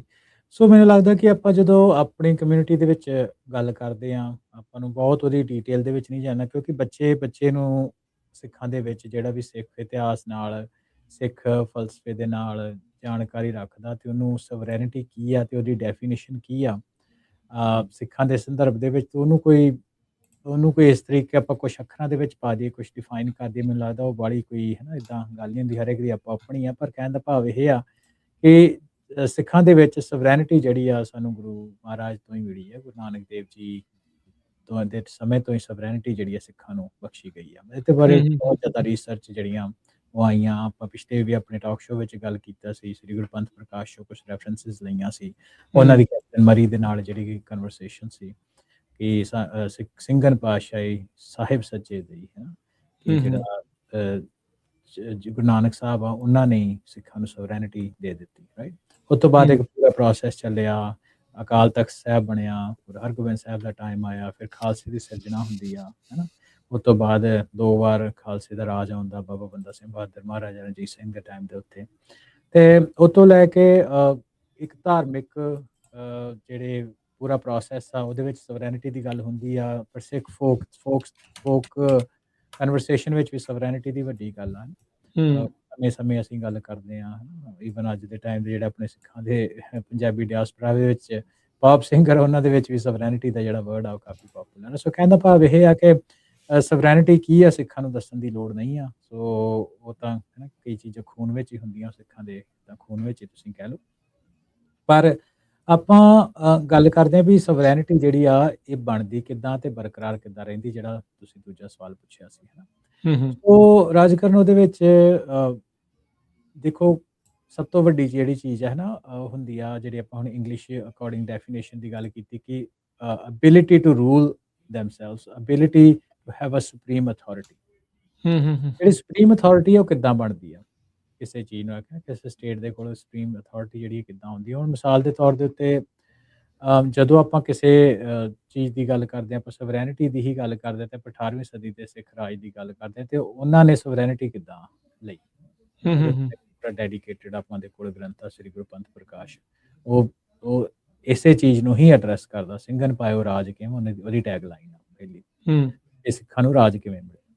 ਸੋ ਉਹਨੂੰ ਆਪਾਂ ਜੇ ਥੋੜ੍ਹੀ ਜਿਹੀ ਡਿਟੇਲ ਦੇ ਵਿੱਚ ਰੱਖੀਏ ਤੇ ਉਹਦੇ ਵਿੱਚ ਜਿਹੜੇ ਐਂਟਰਪ੍ਰਾਈਜ਼ ਹੈਗੇ, ਜਿਹੜੇ ਇਕਨੋਮਿਕ ਆ ਨਾ, ਜਿਹਨੂੰ ਅਸੀਂ ਪੈਸਾ ਦਾ ਜਾਂ ਵੈਲਥ ਦੀ ਜਿਹੜੀ ਅਕਮੂਲੇਸ਼ਨ ਆ, ਹੂੰ, ਉਹ ਇੱਕ ਵੱਡਾ ਰੋਲ ਅਦਾ ਕਰਦੀ ਹੈ। ਸਭ ਕੁਛ ਉਹ ਨਹੀਂ ਹੁੰਦੀ, ਪਰ ਇੱਕ ਹੂੰ, ਵੱਡਾ ਰੋਲ ਅਦਾ ਕਰਦੀ ਆ। ਵੈਲਥ ਜਦੋਂ ਤੁਹਾਡੇ ਕੋਲ ਆਉਂਦੀ ਆ, ਮਾਲੀਆ ਤੁਹਾਡੇ ਕੋਲ ਆਉਂਦਾ, ਤੇ ਉਹ ਤੁਹਾਡੇ ਜਿਹੜੇ ਸਾਧਨ ਕ੍ਰੀਏਟ ਕਰਦਾ, ਰਿਸੋਰਸਿਸ। ਹੂੰ, ਸੋ ਉਹ ਜਿਹੜੇ ਰਿਸੋਰਸਿਸ ਆ, ਉਹ ਤੁਹਾਡੀ ਸਵਰੈਨਿਟੀ ਦੇ ਵਿੱਚ ਕਾਫੀ ਜ਼ਿਆਦਾ ਜਿਹੜੇ ਆਉਂਦੇ ਆ, ਹੁਣ ਇਹ ਇੰਡੀਵਿਜੂਅਲ ਸਵਰੈਨਿਟੀ ਦੀ ਗੱਲ ਨਹੀਂ ਆਪਾਂ ਕਰ ਰਹੇ। ਇੰਡੀਵਿਜੂਅਲ ਸੋਵਰਨ ਬੰਦਾ ਤਾਂ ਕਿਤੇ ਵੀ ਹੋ ਸਕਦਾ ਹੈ, ਕੋਈ ਜੇਲ੍ਹ ਵਿੱਚ ਬੰਦਾ ਬੈਠਾ ਉਹ ਵੀ ਦਿਮਾਗੀ ਤੌਰ ਤੇ ਸੋਵਰਨ ਹੋ ਸਕਦਾ। ਆਪਾਂ ਗੱਲ ਆਜ਼ਾਦ। ਕਰਦੇ ਹੂੰ, ਹਾਂ ਜਦੋਂ ਆਪਾਂ ਪਬਲਿਕ ਸਵਰੈਨਿਟੀ ਦੀ ਗੱਲ ਕਰਦੇ ਹਾਂ, ਸਟੇਟ ਕਰਾਫਟ ਦੀ ਜਦੋਂ ਗੱਲ ਕਰਦੇ ਹਾਂ। ਹੂੰ, ਹੂੰ, ਹੂੰ, ਸੋ ਅਜੇ ਪਿਛਲੇ ਕੁਝ ਦਿਨ ਪਹਿਲਾਂ ਮੈਂ ਇਤਿਹਾਸ ਪੜ੍ਹਦਾ ਸੀ, ਤੇ ਉਹਦੇ ਵਿੱਚ ਇੱਕ ਚੀਜ਼ ਆਉਂਦੀ ਹੈ ਵੀ ਗੁਰੂ ਅਰਜਨ ਦੇਵ ਜੀ ਦੇ ਟਾਈਮ ਦੇ ਉੱਤੇ ਗੁਰੂ ਅਰਜਨ ਦੇਵ ਜੀ ਨੇ ਸਿੱਖਾਂ ਨੂੰ ਕਿਹਾ ਵੀ ਤੁਸੀਂ ਜਿਹੜਾ ਵਪਾਰ ਵੱਲ ਵੱਧ ਧਿਆਨ ਦਿਓ। ਗੁਰੂ ਰਾਮਦਾਸ ਜੀ ਨੇ ਵਪਾਰਕ ਇਨਫਰਾਸਟ੍ਰਕਚਰ ਜਿਹੜੇ ਉਹ ਸੈਟਅਪ ਕੀਤੇ। ਅੰਮ੍ਰਿਤਸਰ ਉਹਦੀ ਇੱਕ ਵੱਡੀ ਐਗਜ਼ਾਮਪਲ ਆ, ਕਿੱਡੀ ਉਸ ਟਾਈਮ ਦੀ ਵੱਡੀ ਮੰਡੀ ਇੱਕ ਸੈਟਅਪ ਕੀਤੀ, ਬਾਜ਼ਾਰ ਤਿਆਰ ਕੀਤੇ। ਸੋ ਇਹ ਪੂਰਾ ਦਾ ਪੂਰਾ ਇੱਕ ਇਕਨੋਮਿਕ ਇਨਫਰਾਸਟ੍ਰਕਚਰ ਜਿਹੜਾ ਉਹ ਰੈਡੀ ਕਰਨ ਦੀ ਗੱਲ ਹੈ। ਇਹ ਸਾਨੂੰ ਗੁਰੂ ਸਾਹਿਬਾਨ ਦੇ ਟਾਈਮ ਤੋਂ ਹੀ ਮਿਲਿਆ, ਹੈ ਨਾ। ਉਹ ਤੋਂ ਬਾਅਦ ਅੱਗੇ ਜਾ ਕੇ ਆਪਾਂ ਥੋੜ੍ਹੇ ਆਪਣੇ ਹੁਕਮਨਾਮੇ ਦੀ ਵੀ ਗੱਲ ਕਰਾਂਗੇ। ਅੱਜ ਅਸੀਂ ਗੱਲ ਕਰ ਰਹੇ ਹਾਂ ਟੈਕਨੋਲੋਜੀ ਤੇ ਸਵਰੈਨਿਟੀ, ਤੇ ਉਹਨੂੰ ਆਪਾਂ ਹੋਰ ਥੋੜ੍ਹੀ, ਜਿੱਦਾਂ ਆਪਾਂ ਨੂੰ ਵਿਊਅਰਸ ਦੇ ਸਰੋਤੇ ਆਪਾਂ ਨੂੰ ਫੀਡਬੈਕ ਆਈ ਸੀ, ਸੋ ਉਹਨਾਂ ਸਾਨੂੰ ਕਿਹਾ ਸੀ ਕਿ ਇਹਨੂੰ ਹੋਰ ਖੋਲ੍ਹਿਆ ਜਾਏ। ਤੇ ਅੱਜ ਆਪਣੀ ਜਿਹੜੀ ਗੱਲਬਾਤ ਆ ਇਕਨੋਮਿਕਸ, ਸਵਰੈਨਿਟੀ, ਸਿੱਖ, ਟੈਕਨੋਲੋਜੀ, ਇਹ ਕੁਛ ਵਿਸ਼ਿਆਂ ਦੇ ਉੱਤੇ ਰਹੇਗੀ। ਹੂੰ, ਹੂੰ, ਹੂੰ, ਹੂੰ। ਸੋ ਰਾਜਕਰਨ ਅੱਜ ਦੇ ਟਾਈਮ ਦੇ ਵਿੱਚ, ਹਾਂਜੀ ਹਾਂਜੀ, ਮੈਂ ਉਹੀ ਕਹਿਣ ਲੱਗਾ ਸੀ ਕਿ ਵੀ ਹੁਣ ਜਦੋਂ ਇਕਨੋਮਿਕ ਸੋਵਰੈਨਿਟੀ ਤੇ ਟੈਕਨੋਲੋਜੀਕਲ ਸੋਵਰੈਨਿਟੀ ਦੀ ਗੱਲ ਆਉਂਦੇ ਆ, ਇਹ ਸ਼ਬਦਾਂ ਨੂੰ ਆਪਾਂ ਸੋਵਰੈਨਿਟੀ ਦੇ ਨਾਲ, ਪ੍ਰਭੂ ਸੱਤਾ ਦੇ ਨਾਲ ਜੋੜ ਕੇ ਇੰਨਾ ਜ਼ਿਆਦਾ ਨਹੀਂ ਦੇਖਦੇ। ਇੱਕ ਆਮ ਇਨਸਾਨ ਦੇ ਲਈ ਇਸ ਚੀਜ਼ ਨੂੰ ਜਿਹੜਾ ਉਹ ਇਸ ਤਰੀਕੇ ਦੇ ਨਾਲ ਸਮਝ ਕੇ ਜਿਹੜਾ ਉਹ ਚੱਲਣਾ ਥੋੜਾ ਇਦਾਂ ਲੱਗਦਾ ਵੀ ਡਿਫਰੈਂਟ ਜਿਹਾ ਹੁੰਦਾ ਆ। ਜਦੋਂ ਇੱਕ ਸੋਵਰੈਨਿਟੀ ਦੀ ਗੱਲ ਆਉਂਦੀ, ਉਦੋਂ ਹਾਂ ਆਜ਼ਾਦ ਮੁਲਕ, ਆਜ਼ਾਦ ਹਸਤੀ, ਉਹ ਚੀਜ਼ ਲੌਜਿਕ ਜਿਹੜਾ ਉਹ ਸਮਝ ਆਉਂਦਾ ਆ। ਇਹ ਜਦੋਂ ਹੁਣ ਆਪਾਂ ਇਕਨੋਮਿਕ ਤੌਰ ਦੇ ਉੱਤੇ ਤੇ ਟੈਕਨੋਲੋਜੀਕਲ ਤੌਰ ਦੇ ਉੱਤੇ ਜਦੋਂ ਇਹ ਸੋਵਰੈਨਿਟੀ ਦੀ ਗੱਲ ਕਰਦੇ, ਉਹ ਕਿੱਦਾਂ ਫਿੱਟ ਬੈਠਦੀ ਇੱਥੇ ਆ? ਹਾਂਜੀ, ਸੋ ਰਾਜਕਰਨ ਇਹ ਚੀਜ਼ਾਂ, ਹਾਂ ਇਹ ਤੁਸੀਂ ਗੱਲ ਠੀਕ ਕੀਤੀ, ਪਰ ਇਹ ਚੀਜ਼ਾਂ ਇੰਟਰਲੇਟਡ ਆ ਬਹੁਤ ਜ਼ਿਆਦਾ, ਆਪਾਂ ਨੂੰ ਇਹ ਸਮਝਣ ਦੀ ਲੋੜ ਹੈ ਨਾ। ਆਪਾਂ ਪਹਿਲਾਂ ਮੋਟੇ ਤੌਰ ਦੇ ਉੱਤੇ ਇਕਨੋਮੀ ਦੀ ਗੱਲ ਕਰਦੇ। ਕਿਸੇ ਸਵਰੈਨਿਟੀ ਵਾਸਤੇ ਅੱਜ ਬੇਸ ਜਿਹੜਾ ਉਹ ਇੱਕ ਮੁਲਕ ਨੂੰ ਮੰਨਿਆ ਜਾਂਦਾ। ਚਲੋ ਆਪਾਂ ਸਿੱਖ ਡੈਫੀਨੇਸ਼ਨ ਥੋੜੀ ਜਿਹੀ ਡਿਫਰੈਂਟ ਹੋ ਸਕਦੀ ਹੈ, ਪਰ ਉੱਦਾਂ ਮੋਟੇ ਤੌਰ ਦੇ ਉੱਤੇ ਸੋ ਮੁਲਕ ਨੂੰ ਕਿਉਂ ਮੰਨਿਆ ਜਾਂਦਾ? ਕਿਉਂਕਿ ਮੁਲਕ ਦੇ ਕੋਲ ਜਦੋਂ ਇੱਕ ਕੋਈ ਮੁਲਕ ਬਣਦਾ, ਉਹਦੇ ਵਿੱਚ ਤੁਹਾਡੇ ਕੋਲ ਟੈਕਸ ਪੇਅਰ ਮਨੀ ਹੁੰਦੀ ਆ, ਉਹ ਤੁਹਾਡੇ ਸਰਮਾਇਆ ਉਹਦਾ ਆਪਣਾ ਹੁੰਦਾ। ਸਰਮਾਇਆ ਉਹਦਾ ਆਪਣਾ। ਉਹ ਸਰਮਾਏਦਾਰੀ ਦੇ ਨਾਲ ਤੁਸੀਂ ਪ੍ਰੋਸੈਸਿਸ ਬਣਾਉਂਦੇ ਹੋ, ਤੁਸੀਂ ਕੋਰਟਸ ਬਣਦੀਆਂ, ਉਹ ਸਰਮਾਏਦਾਰੀ ਦੇ ਨਾਲ ਤੁਹਾਡੀ ਮਿਲਟਰੀ ਕੈਪੈਸਿਟੀ ਬਣਦੀ ਆ, ਉਹ ਸਰਮਾਏਦਾਰੀ ਦੇ ਨਾਲ ਤੁਹਾਡੇ ਕੋਲ ਜਿਹੜੇ ਲੋਕ ਹੁੰਦੇ ਆ ਉਹਨਾਂ ਦੇ ਕੋਲ ਖੁਸ਼ਹਾਲੀ ਆਉਂਦੀ ਆ, ਤੁਸੀਂ ਨਵੇਂ ਟੂਲਸ ਕ੍ਰੀਏਟ ਕਰਦੇ ਹੋ। ਉਹ ਇੱਕ ਦੂਜੇ ਨਾਲ ਇੰਟਰਲੇਟਡ, ਜਿੰਨੀ ਤੁਸੀਂ ਜ਼ਿਆਦਾ ਪੈਸਾ ਜਨਰੇਟ ਕਰਦੇ ਹੋ ਹੈ ਨਾ ਕਿਸੇ ਮੁਲਕ ਦੇ ਵਾਸਤੇ, ਉਹਨੇ ਤੁਹਾਡੇ ਇੰਸਟੀਟਿਊਸ਼ਨ ਜਿਹੜੇ ਆ ਸਟਰੋਂਗ ਹੁੰਦੇ ਆ। ਸੋ ਸਵਰੈਨਿਟੀ ਇਹ ਅੱਜ ਦੇ ਟਾਈਮ ਦੇ ਵਿੱਚ ਇਕੱਲਾ ਇੱਕ ਕਹਿਣ ਵਾਲਾ ਸਲੋਗਨ ਹੀ ਨਹੀਂ ਹੈ, ਇਹ ਕੈਪੈਸਿਟੀ ਬਿਲਡਿੰਗ ਦਾ ਪ੍ਰੋਸੈਸ ਹੈ ਨਾ ਆਪਣੇ ਆਪ ਦੇ ਵਿੱਚ। ਉਹ ਇੱਕ ਜੇ ਤੁਹਾਡੇ ਕੋਲ ਸਵਰੈਨਿਟੀ ਹੋਏ, ਉਹ ਤੁਹਾਨੂੰ ਇੱਕ ਐਬਿਲਿਟੀ ਬਣਾਉਂਦੀ ਆ ਵੀ ਤੁਸੀਂ ਆਪਣੇ ਇੰਸਟੀਟਿਊਸ਼ਨ ਬਣਾ ਸਕੋ, ਉਹਨਾਂ ਨੂੰ ਫੰਡ ਕਰ ਸਕੋ, ਤੁਸੀਂ ਆਪਣੇ ਲੋਕਾਂ ਦੀ ਰੱਖਿਆ ਕਰ ਸਕੋ, ਤੇ ਸਭ ਤੋਂ ਵੱਡੀ ਗੱਲ ਅੱਜ ਦੇ ਟਾਈਮ ਦੇ ਵਿੱਚ ਤੁਸੀਂ ਆਪਣੇ ਨੈਰੇਟਿਵਸ ਆਪ ਸ਼ੇਪ ਕਰ ਸਕੋ, ਕਿਸੇ ਦਾ ਤੁਹਾਨੂੰ ਪਰਮਿਸ਼ਨ ਲੈਣ ਦੀ ਲੋੜ ਨਾ ਪਵੇ। ਤੇ ਹੁਣ ਇਸ ਸਦੀ ਦੇ ਵਿੱਚ ਰਾਜਕਰਨ ਆਪਾਂ ਵਰਲਡ ਵਾਰ 2 ਤੋਂ ਬਾਅਦ ਵੇਖਿਆ, ਅਮਰੀਕਾ ਦੀ ਜਿਉਂ ਚੜ੍ਹਾਈ ਹੁੰਦੀ ਆ, ਹੈ ਨਾ, ਕੈਪੀਟਲਿਸਟ ਵਰਲਡ ਦੀ ਦੁਨੀਆ ਭਰ ਦੇ ਵਿੱਚ ਚੜ੍ਹਾਈ ਹੁੰਦੀ ਆ, ਡੈਮੋਕ੍ਰੇਸੀ ਦਾ ਇਨਫਰਾਸਟ੍ਰਕਚਰ ਆਉਂਦਾ, ਮੋਨਾਰਕੀ ਜਿਹੜੀ ਆ, ਰਾਜਾਸ਼ਾਹੀ ਜਿਹਨੂੰ ਕਹਿੰਦੇ ਆਪਾਂ, ਉਹ ਖਤਮ ਹੁੰਦੀ ਆ। ਸੋ ਜਿਹੜੀ ਹੁਣ ਖੈਰ ਉਹ ਵੀ ਗੱਲ ਪਿੱਛੇ ਰਹਿ ਗਈ ਹੈ, ਪਰ ਉਹਦੇ ਨਾਲ ਜਿਹੜੀ ਸਵਰੈਨਿਟੀ ਦੀ ਡੈਫੀਨੇਸ਼ਨ ਐਸਟੈਬਲਿਸ਼ ਹੋਈ ਆ, ਉਹ ਹੋਈ ਆ ਤੁਹਾਡੇ ਵੋਟ ਤੰਤਰ ਦੇ ਰਾਹੀਂ ਤੁਹਾਡੇ ਬਾਰਡਰ ਕਿੱਡੇ ਤੁਹਾਡਾ ਦੇਸ਼ ਮੁਲਕ ਕਿੱਡਾ ਵੱਡਾ ਵਾ, ਉਹਦੇ ਬਾਰਡਰ ਕਿੱਥੇ ਆ, ਤੁਹਾਡੀ ਮਿਲਟਰੀ ਕਿੱਡੀ ਸਟਰੋਂਗ ਆ, ਤੁਹਾਡੀ ਟ੍ਰੀਟੀਜ਼ ਬਾਕੀ ਦੇਸ਼ਾਂ ਦੇ ਨਾਲ ਵਪਾਰ ਦੀਆਂ ਕਿੱਦਾਂ, ਉਹ ਸਾਰੀਆਂ ਸੋਵਰੈਨਿਟੀ ਨੂੰ ਡਿਫਾਈਨ ਕਰਦੀਆਂ।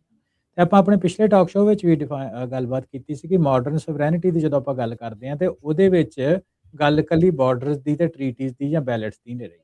ਹੁਣ ਮਾਡਰਨ ਸੋਵਰੈਨਿਟੀ ਦੇ ਵਿੱਚ ਇਹ ਆ ਕਿ ਤੁਹਾਡੀਆਂ ਕਿੱਡੀਆਂ ਸਟਰੋਂਗ ਮਾਰਕੀਟਸ ਆ, ਤੁਹਾਡੇ ਕੋਲ ਟੈਕਨੋਲੋਜੀ ਕਿੰਨੀ ਜ਼ਿਆਦਾ, ਤੁਹਾਡੀ ਸਪਲਾਈ ਚੇਨ ਕਿੰਨੀਆਂ ਸਟਰੋਂਗ ਆ, ਤੁਹਾਡੇ ਫਾਈਨੈਂਸ ਇਨਫਰਾਸਟ੍ਰਕਚਰ ਕਿੱਡੇ ਆ, ਤੇ ਤੁਹਾਡੀ ਜੀਓਗ੍ਰਾਫੀ ਤਾਂ ਚੱਲ ਉਹ ਸ਼ੁਰੂ ਤੋਂ ਰਹੀ ਆ, ਹੈ ਨਾ, ਉਹ ਤਾਂ ਐਗਜ਼ਿਸਟ ਕਰਦੀ ਆ। ਸੋ ਇਹ ਸਾਰੀਆਂ ਚੀਜ਼ਾਂ ਦੇ ਵਿੱਚ ਹੁਣ ਇਹ ਨਹੀਂ ਮੈਟਰ ਕਰਦਾ। ਹੁਣ ਮੰਨ ਲਓ ਕੋਈ ਧਨਾਢ ਬੰਦਾ, ਬਹੁਤ ਬਿਲੀਅਨੇਅਰ ਲੋਕ ਬੈਠੇ, ਆਪਣੇ ਟਰੰਪ ਸਾਹਿਬ ਹੀ ਦੇਖ ਲਓ, ਸਰਪੰਚ ਸਾਹਿਬ ਦਾ ਪੂਰੀ ਦੁਨੀਆ ਦੇ ਵਿੱਚ ਆਪਣੀ ਸਰਮਾਏਦਾਰੀ ਹੈਗੀ। ਈਵਨ ਇੰਡੀਆ ਦੇ ਵਿੱਚ ਬੰਬੇ ਤੱਕ ਦੇ ਮੈਂ ਉਹਨਾਂ ਦੇ ਟੈਕਸ ਦੇਖਦਾ ਸੀ ਕੁਝ ਸਾਲ ਪਹਿਲਾਂ, ਤੇ ਉਹਦੇ ਵਿੱਚ ਵੀ ਉਹਨਾਂ ਨੇ ਸੈਟਅਪ ਕੀਤਾ ਹੋਇਆ। ਅਮਰੀਕਾ ਦੇ ਵਿੱਚ ਇੱਕ ਇਹ ਕਹਿੰਦੇ ਕਿ ਜਿਹੜੇ ਬਿਲੀਅਨੇਅਰਸ ਆ ਉਹਨਾਂ ਮਲਟੀ ਦੇਸ਼ਾਂ ਦਾ ਵੀਜ਼ਾ ਲਿਆ ਹੋਇਆ। ਨਿਊਜ਼ੀਲੈਂਡ ਦਾ 골ਡਨ ਵੀਜ਼ਾ ਆਪਣੇ ਬਿਲੀਅਨੇਅਰਸ ਲਈ ਬੇ ਏਰੀਆ ਦੇ ਵਾਲਿਆਂ ਵਾਸਤੇ ਬਹੁਤ ਪਪੂਲਰ ਆ।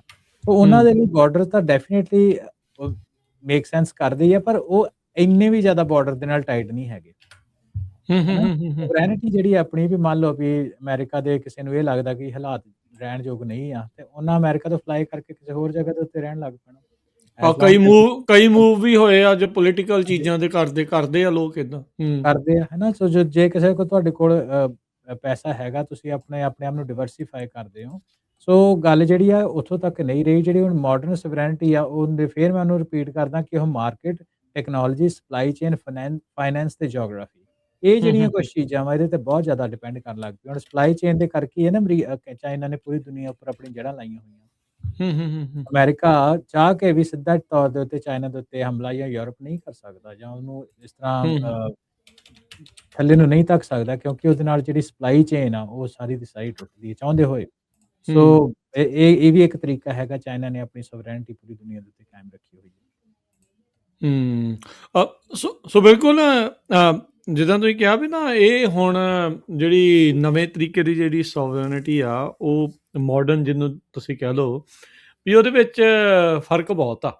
ਹਾਂਜੀ, ਫਰਕ ਇਸ ਲਈ ਜਿੱਦਾਂ ਵੀ ਹੁਣ ਤੁਸੀਂ ਚੀਨ ਦਾ ਜਿੱਦਾਂ ਉਦਾਹਰਨ ਲਿਆ ਆ, ਆਪੋ ਆਪਣੀ ਉਹ ਡੀਲਸ ਦੇ ਨਾਲ ਉਹ ਮੁਲਕ ਦੇ ਉੱਤੇ ਕੰਟਰੋਲ 'ਚ ਆ ਜੀ। ਬਿਲਕੁਲ, ਉਹ ਇੰਡਸਟਰੀਅਲ ਕੋਲੋਨਾਈਜੇਸ਼ਨ ਉਸ ਦੇ ਜ਼ਰੀਏ ਜਿਹੜੀ ਨਾਲ ਕਰ ਰਿਹਾ, ਦੂਜੇ ਮੁਲਕ ਦੇ ਲਈ ਉਹਦੀ ਸੋਵਰੈਨਿਟੀ ਖਤਰੇ 'ਚ ਜੀ। ਠੀਕ ਹੈ ਨਾ। ਇਹਦੇ ਉੱਤੇ ਤੁਸੀਂ ਜਾਣਦੇ ਹੋ ਹੁਣ ਆਪਣੇ। ਡਿਪੈਂਡੈਂਟ ਆ। ਹਾਂਜੀ, 1849 ਦੇ ਵਿੱਚ ਜਦੋਂ ਪੰਜਾਬ ਦੀ ਸੋਵਰੈਨਿਟੀ ਖਤਮ ਹੋ ਜਾਂਦੀ ਆ ਮਹਾਰਾਜਾ ਰਣਜੀਤ ਸਿੰਘ ਦੇ ਰਾਜ ਤੋਂ ਬਾਅਦ, ਤੇ ਫਿਰ ਉਹਦੇ ਤੋਂ ਬਾਅਦ ਸਾਨੂੰ ਪਤਾ ਹੀ ਆ ਵੀ ਜਿਹੜੀ ਨਵੀਂ ਸਟੇਟ ਆਉਂਦੀ ਆ ਉਹ ਆਪਣੀਆਂ ਪਾਲਿਸੀ ਲੈ ਕੇ ਆਉਂਦੀ ਆ, ਤੇ ਉਹਨਾਂ ਮੇਕ ਸ਼ੋਰ ਕਰਨਾ ਹੁੰਦਾ ਕਿ ਜਿਹੜੇ ਲੋਕਾਂ ਤੋਂ ਉਹਨਾਂ ਨੂੰ ਖਤਰਾ ਹੋਏ, ਤੇ ਜਿਹੜੀ ਕਲਚਰ ਤੋਂ ਉਹਨਾਂ ਨੂੰ ਖਤਰਾ ਹੋਏ, ਉਹਨਾਂ ਦੇ ਵਿੱਚ ਡਿਸਰਪਸ਼ਨ ਪਾਉਣੀ ਹੁੰਦੀ ਆ। ਜਦੋਂ ਪੰਜਾਬ ਦੀ ਆਪਾਂ ਗੱਲ ਕਰਦੇ ਆ 1849 ਦੇ ਵਿੱਚ ਮਹਾਰਾਜਾ ਰਣਜੀਤ ਸਿੰਘ ਦੇ ਰਾਜ ਤੋਂ ਬਾਅਦ ਕਿਹੜੇ ਕੁਝ ਚੀਜ਼ਾਂ ਤੋਂ ਉਹਨਾਂ ਨੂੰ ਖਤਰਾ ਸੀ, ਭਾਸ਼ਾ ਤੋਂ, ਕਲਚਰ ਤੋਂ, ਤੇ ਜਿਹੜੇ ਉਸ ਕਲਚਰ ਦੇ ਵਿੱਚ ਨਿਪੁੰਨ ਲੋਕੀ ਸੀ। ਮੈਂ ਹੋਰ ਕੋਈ ਨੂੰ ਖੋਲ ਦੇਵਾਂ, ਭਾਸ਼ਾ ਪੰਜਾਬੀ, ਕਲਚਰ ਜਿਹੜਾ ਲੋਕਾਂ ਦਾ ਰਹਿਣ ਸਹਿਣ ਦਾ ਤਰੀਕਾ, ਤੇ ਤੀਸਰੀ ਚੀਜ਼ ਇਹ ਹੈ ਕਿ ਜਿਹੜੇ ਉਸ ਦੇ ਲੀਡਰ ਸੀ, ਇਸ ਕੇਸ ਦੇ ਵਿੱਚ ਜਿਹੜੇ ਨਿਹੰਗ ਸਿੰਘ ਸੀ, ਅਕਾਲੀ ਸਿੰਘ ਸੀ, ਸੋ ਉਹਨਾਂ ਤਿੰਨਾਂ ਦੇ ਉੱਤੇ ਜਿਹੜਾ ਸਭ ਤੋਂ ਵੱਡਾ ਵਾਰ ਕੀਤਾ, ਹੈ ਨਾ। ਇਹ ਗੱਲ ਅਸੀਂ ਇਕੱਲੇ ਪੰਜਾਬ ਦੀ ਨਹੀਂ ਕਰਦੇ, ਪੰਜਾਬ ਤੋਂ ਬਾਹਰ ਵਾਲੇ ਵੀ ਖੇਤਰ ਦੀ ਗੱਲ ਕਰਦੇ ਕਿ ਮੁਗਲਾਂ ਤੋਂ ਜਿਹਨਾਂ ਨੂੰ ਸਭ ਤੋਂ ਵੱਧ ਖਤਰਾ ਸੀ 1857 ਦੇ ਗਦਰ ਤੋਂ ਬਾਅਦ, ਜਿਹੜਾ ਅਵਧ ਦਾ ਏਰੀਆ ਸੀ, ਜਿਹਨੂੰ ਅੱਜ ਕੱਲ੍ਹ ਯੂਪੀ ਬਿਹਾਰ ਦਾ ਏਰੀਆ ਕਹਿੰਦੇ ਆ, ਉਹਦੇ ਤੋਂ ਉਹਨਾਂ ਫਾਈਨੈਂਸ਼ੀਅਲ ਇਨਫਰਾਸਟ੍ਰਕਚਰ ਉਹਨਾਂ ਦਾ ਇੰਨਾ ਕੁ ਉਹਨਾਂ ਦਾ ਲੱਕ ਤੋੜਿਆ ਕਿ ਅੱਜ ਦੇ ਟਾਈਮ ਦੇ ਵਿੱਚ ਵੀ ਉੱਥੋਂ ਜਿਹੜੇ ਲੋਕ ਆ ਪੰਜਾਬ ਦੇ ਵਿੱਚ ਦਿਹਾੜੀਆਂ ਕਰਨ ਆਉਂਦੇ ਆ। ਕਿਸੇ ਟਾਈਮ ਦੇ ਉੱਤੇ ਇਸ ਖਿੱਤੇ ਦਾ, ਅਵਧ ਖਿੱਤੇ ਦਾ, ਪੂਰੇ ਇਸ ਸਬ ਕੰਟੀਨੈਂਟ ਉੱਤੇ ਕਬਜ਼ਾ ਹੁੰਦਾ ਸੀ। ਉਹਦੇ ਤੋਂ ਮਿਸਾਲ ਹੋ ਵੀ ਹਿੰਦੀ, ਉਰਦੂ ਜਿਹੜੀ ਆ ਉਸ ਏਰੀਏ ਦੀ ਭਾਸ਼ਾਵਾਂ ਜਿਨ੍ਹਾਂ ਦਾ ਪੂਰਾ ਪਾਕਿਸਤਾਨ ਤੇ ਇੰਡੀਆ ਦੇ ਉੱਤੇ ਹੈ ਨਾ ਕਬਜ਼ਾ ਹੈਗਾ। ਸੋ ਪੂਰੇ ਇਹਨਾਂ ਦੇ ਇੱਕ ਕਹਿਣਾ ਮਤਲਬ ਕਿ ਲੋਕਾਂ ਦੇ ਮਾਈਂਡ ਦੇ ਉੱਤੇ ਜਾਂ ਕਲਚਰ ਨੂੰ, ਨੈਰੇਟਿਵ ਨੂੰ ਸ਼ੇਪ ਕਰਦੇ ਆ। ਪਰ ਜਦੋਂ ਕਿਸੇ ਚੀਜ਼ ਨੂੰ ਤੋੜਨਾ ਹੁੰਦਾ, ਤੇ ਜਿਹੜੀ ਉਹਨਾਂ ਦੀ ਫਾਈਨੈਂਸ਼ੀਅਲ ਸਪਲਾਈ ਚੇਨ ਹੁੰਦੀ ਆ, ਉਹਨੂੰ ਤੋੜਨ ਦੀ ਕੋਸ਼ਿਸ਼ ਕੀਤੀ ਜਾਂਦੀ ਹੈ। ਆਪਣੇ ਸਿੱਖਾਂ ਦੇ ਸੰਦਰਭ ਦੇ ਵਿੱਚ ਵੀ ਜਿਹੜਾ ਚਲੋ ਜੂਨ 84 ਦਾ ਹਮਲਾ, ਇਹਨੂੰ ਤੇ ਇਸ ਤਰ੍ਹਾਂ ਕਹਿ ਸਕਦੇ ਕਿ ਜੋ ਜੂਨ 84 ਦਾ ਹੋਇਆ ਖਾੜਕੂ ਜਾਂ ਸੰਤਾਂ ਕਰਕੇ ਹੋਇਆ, ਪਰ ਜੋ 1984 ਨਵੰਬਰ 1984 ਦਾ ਹਮਲਾ ਉਹ ਕਾਹਤੋਂ ਹੋਇਆ ਸੀ, ਇਹ ਵੀ ਆਪਾਂ ਨੂੰ ਸੋਚਣ ਦੀ ਲੋੜ ਬਣਦੀ ਹੈ ਨਾ। ਉਹ ਹਮਲਾ ਹੈਗਾ ਸੀ ਜਿਹੜੇ ਸ਼ਹਿਰੀ ਸਿੱਖ ਸੀ, ਜਾਂ ਪੰਜਾਬ ਤੋਂ ਬਾਹਰ ਦਾ ਸਿੱਖ, ਸੋ ਕਾਲਡ ਪੰਜਾਬ ਤੋਂ ਬਾਹਰ ਦਾ ਡਾਇਸਪੋਰਾ ਕੰਟਰੀ, ਪੰਜਾਬ ਤੋਂ ਬਾਹਰ ਦਾ, ਸੋ ਉਹਨਾਂ ਦੇ ਜਿਹੜੇ ਫਾਈਨੈਂਸ਼ੀਅਲ ਲੱਕ ਤੋੜਨ ਦੇ ਲਈ ਉਹ ਇੱਕ ਵੱਡਾ ਜਿਹੜਾ ਹਮਲਾ ਉਹਨੂੰ ਇਸ ਤਰੀਕੇ ਨਾਲ ਮੈंने ਵਾਈਟ ਪੇਪਰ ਦੇ ਵਿੱਚ ਇਹ ਚੀਜ਼ ਲਿਖੀ ਮੈਂ ਪੜ੍ਹੀ, ਜਿਹੜੀ ਕਿ ਮੇਕ ਸੈਂਸ ਵੀ ਕਰਦੀ ਹੈ ਤੇ ਅੱਜ ਦੀ ਕਨਵਰਸੇਸ਼ਨ ਦੇ ਅਨੁਕੂਲ ਵੀ ਆ। ਹੂੰ ਹੂੰ ਹੂੰ ਹੂੰ ਉਹ ਇਹ ਜਿਹੜੀ ਆ ਇਕਨੋਮਿਕ ਸਮਰੱਥਾ ਜਿਹੜੀ ਤੁਹਾਡੀ ਹੂੰ ਪੈਸੇ ਦੀ ਸਮਰੱਥਾ ਜਿਹੜੀ ਪੂੰਜੀ ਦੀ ਇਕੱਠੇ ਕਰਨ ਦੀ, ਤੇ ਉਹਨੂੰ ਜਦੋਂ ਟੁੱਟ ਜਾਂਦੀਆਂ, ਅਗੇਨ ਜਿਹੜੇ ਆਪਾਂ ਗੱਲ ਕਰਦੇ ਡੈਫੀਨੇਸ਼ਨ ਤੋਂ ਤੇ ਆਪਾਂ ਦੁਬਾਰਾ ਆਉਂਦੇ ਆ ਨਾ ਕਿ ਜਦੋਂ ਸਵਰੈਨਿਟੀ ਦੀ ਗੱਲ ਕਰਦੇ it's also an ability to create and fund institutions. Institution ਕਿਸੇ ਕੰਮ ਲਈ ਬਣਦੇ, ਤੁਹਾਡੇ ਰਾਜਨੀਤਿਕ ਇੰਸਟੀਟਿਊਸ਼ਨਸ ਹੁੰਦੇ ਆ, ਤੁਹਾਡੀਆਂ ਜਿਹਨੂੰ ਰਾਜਨੀਤਿਕ ਪਾਰਟੀਆਂ ਹੁੰਦੀਆਂ, ਤੁਹਾਡੇ ਗੁਰਦੁਆਰੇ ਦੀ ਕਮੇਟੀਆਂ ਹੁੰਦੀਆਂ, ਤੁਹਾਡੀਆਂ ਜਿਹੜੇ ਚੈਂਬਰ ਆਫ ਕਾਮਰਸ ਜਿਹੜੀ ਹੈ ਇਕਨੋਮਿਕਲ ਤੁਹਾਡੇ ਇੰਸਟੀਟਿਊਸ਼ਨਸ ਹੁੰਦੀਆਂ, ਹੋਰ ਵੀ ਤੁਸੀਂ ਐਜੂਕੇਸ਼ਨ ਇੰਸਟੀਟਿਊਸ਼ਨ ਹੁੰਦੀਆਂ ਤੁਹਾਡੀਆਂ ਸਾਰੀਆਂ। ਇਹ ਜੇ ਪੈਸਾ ਨਾ ਹੋਣ ਤੇ ਰਾਜ ਕਰਨੇ ਚੱਲਣ ਕਿੱਦਾਂ, ਰਾਈਟ? ਸੋ ਇਹ ਚੀਜ਼ਾਂ ਤੋਂ ਵੱਧ ਇਹ ਕੋਸ਼ਿਸ਼ ਹੁੰਦੀ ਹੈ ਕਿ ਇਹਨਾਂ 'ਚ ਡਿਸਰਪਸ਼ਨ ਲਿਆਂਦੀ ਜਾਵੇ ਤੇ ਡਿਸਰਪਸ਼ਨ ਕਰਕੇ ਉਹਨਾਂ ਦੀ ਜਿਹੜੀ ਸਪਲਾਈ ਚੇਨ ਆ ਪੈਸੇ ਦੀ, ਜਾਂ ਤਾਂ ਉਹਨੂੰ ਤੋੜਿਆ ਜਾਏ ਜਾਂ ਉਹਨੂੰ ਖੋਹ ਖਰਾਬੂ ਕੀਤਾ ਜਾਏ। ਉਹਦੇ ਤੋਂ ਨਾਲ ਕੀ ਹੁੰਦੀ ਹੈ ਕਿ ਜਿਹੜੀ ਫੰਡਾਮੈਂਟਲ ਇੰਸਟੀਟਿਊਸ਼ਨਸ ਹੁੰਦੀਆਂ ਇਸ ਚੀਜ਼ ਦੀਆਂ ਉਹ ਢਹਿ ਢੇਰੀ ਹੋ ਜਾਂਦੀਆਂ, ਤੇ ਜਿਸ ਪਾਸੇ ਨੂੰ ਇੱਕ ਕੌਮ ਨੇ ਵਧਣਾ ਹੁੰਦਾ ਉਹ ਉਸ ਪਾਸੇ ਨੂੰ ਵੱਧ ਨਹੀਂ ਪਾਉਂਦੀ। ਸੋ ਇਹ ਜਿਹੜੀ ਫਾਈਨੈਂਸ ਆ ਹਰ ਇੱਕ ਚੀਜ਼ ਦਾ ਬੇਸ ਆ, ਤਾਂ ਹੀ ਕਰਕੇ ਜਿਹੜੇ ਫਾਈਨੈਂਸ਼ੀਅਲ ਇੰਸਟੀਟਿਊਸ਼ਨਸ ਦੇ ਉੱਤੇ ਤੁਹਾਡਾ ਆਪਣਾ ਜਿਹੜਾ ਕਬਜ਼ਾ ਜਾਂ ਆਪਣੀ ਤੁਹਾਡੇ ਹਮਖਿਆਲੀ ਲੋਕਾਂ ਦਾ ਕਬਜ਼ਾ ਹੋਣਾ ਬਹੁਤ ਜ਼ਰੂਰੀ ਆ। ਜੇ ਉਹ ਨਹੀਂ ਹੋਊਗਾ ਤੇ ਉਹ ਕਮਿਊਨਿਟੀ ਹੌਲੀ-ਹੌਲੀ ਜਿੱਦਾਂ ਵੇਲ ਨੂੰ ਪਾਣੀ ਨਾ ਪਏ ਤੇ ਸੁੱਕ ਵੀ ਜਾਂਦੀ ਆ। ਸੋ ਉਸ ਤਰ੍ਹਾਂ ਕਮਿਊਨਿਟੀ ਨਹੀਂ, ਇਹਦੇ ਵਿੱਚ ਤਾਂ ਸਿੱਧਾ ਉਦਾਹਰਨ ਹਰਵਿੰਦਰ ਮੈਨੂੰ ਲੱਗਦਾ ਪੰਜਾਬ ਐਂਡ ਸਿੰਧ ਬੈਂਕ ਇੱਕ ਆਪਣੇ ਸਾਹਮਣੇ ਉਦਾਹਰਨ, ਹਾਂਜੀ ਬੜੀ ਵੱਡੀ ਐਗਜ਼ਾਮਪਲ ਆ, ਬੜੀ ਵੱਡੀ ਐਗਜ਼ਾਮਪਲ ਆ ਵੀ ਕਿਸੇ ਟਾਈਮ ਦੇ ਉੱਤੇ ਪੰਜਾਬ ਦੇ ਲਈ ਸਿੱਖਾਂ ਨੂੰ ਵੀ ਕਿਸ ਤਰੀਕੇ ਦੇ ਨਾਲ ਉਹਦੇ ਮੋਹਰੇ ਸੀਗਾ, ਤੇ ਹੁਣ ਤੁਸੀਂ ਦੇਖ ਲਓ ਉਹਦਾ ਕੀ ਹਾਲ ਹੋ ਗਿਆ, ਹਾਂਜੀ ਕਿੱਥੇ ਜਿਹੜਾ ਉਹ ਹੋ ਗਿਆ। ਜਦੋਂ ਇਵੈਂਚੁਅਲੀ ਲੋਕਾਂ ਨੇ ਕਿਸੇ ਵੀ ਥਾਂ ਦੇ ਉੱਤੇ ਜਦੋਂ ਰਹਿਣਾ ਆ ਜਾਂ ਕਰਨਾ ਆ, ਤਾਂ ਜੇ ਉਹਨੂੰ ਇਕਨੋਮਿਕ ਆਜ਼ਾਦੀ ਹੋਈ ਨਹੀਂ ਆ, ਉਹ ਨੂੜਿਆ ਹੀ ਇੰਨਾ ਕੁ ਜ਼ਿਆਦਾ ਆ ਸਟੇਟ ਦੇ ਅੰਡਰ, ਤਾਂ ਪ੍ਰੋਬਲਮ ਹੈਗੀ ਆ। ਹੁਣ ਜੇ ਤੁਸੀਂ ਓਵਰਆਲ ਦੇਖੋ ਹਰਵਿੰਦਰ, ਦੁਨੀਆ ਦੇ ਵਿੱਚ ਕੋਈ ਵੀ ਸਰਕਾਰ ਅਥੋਰਿਟੇਰੀਅਨ ਆ, ਫਾਸੀਵਾਦੀ ਆ ਜਾਂ ਕੋਈ ਵੀ ਆ, ਉਹਨਾਂ ਨੂੰ ਕਿਹੜੇ ਲੋਕਾਂ ਤੋਂ ਡਰ ਹੁੰਦਾ? ਜਿਹੜਾ ਆਪਣਾ ਭੋਜਨ ਆਪ ਬਣਾ ਸਕਦਾ, ਜਿਹਨੂੰ ਸਰਕਾਰ ਦੇ ਉੱਤੇ ਡਿਪੈਂਡੈਂਟ ਨਹੀਂ ਆ।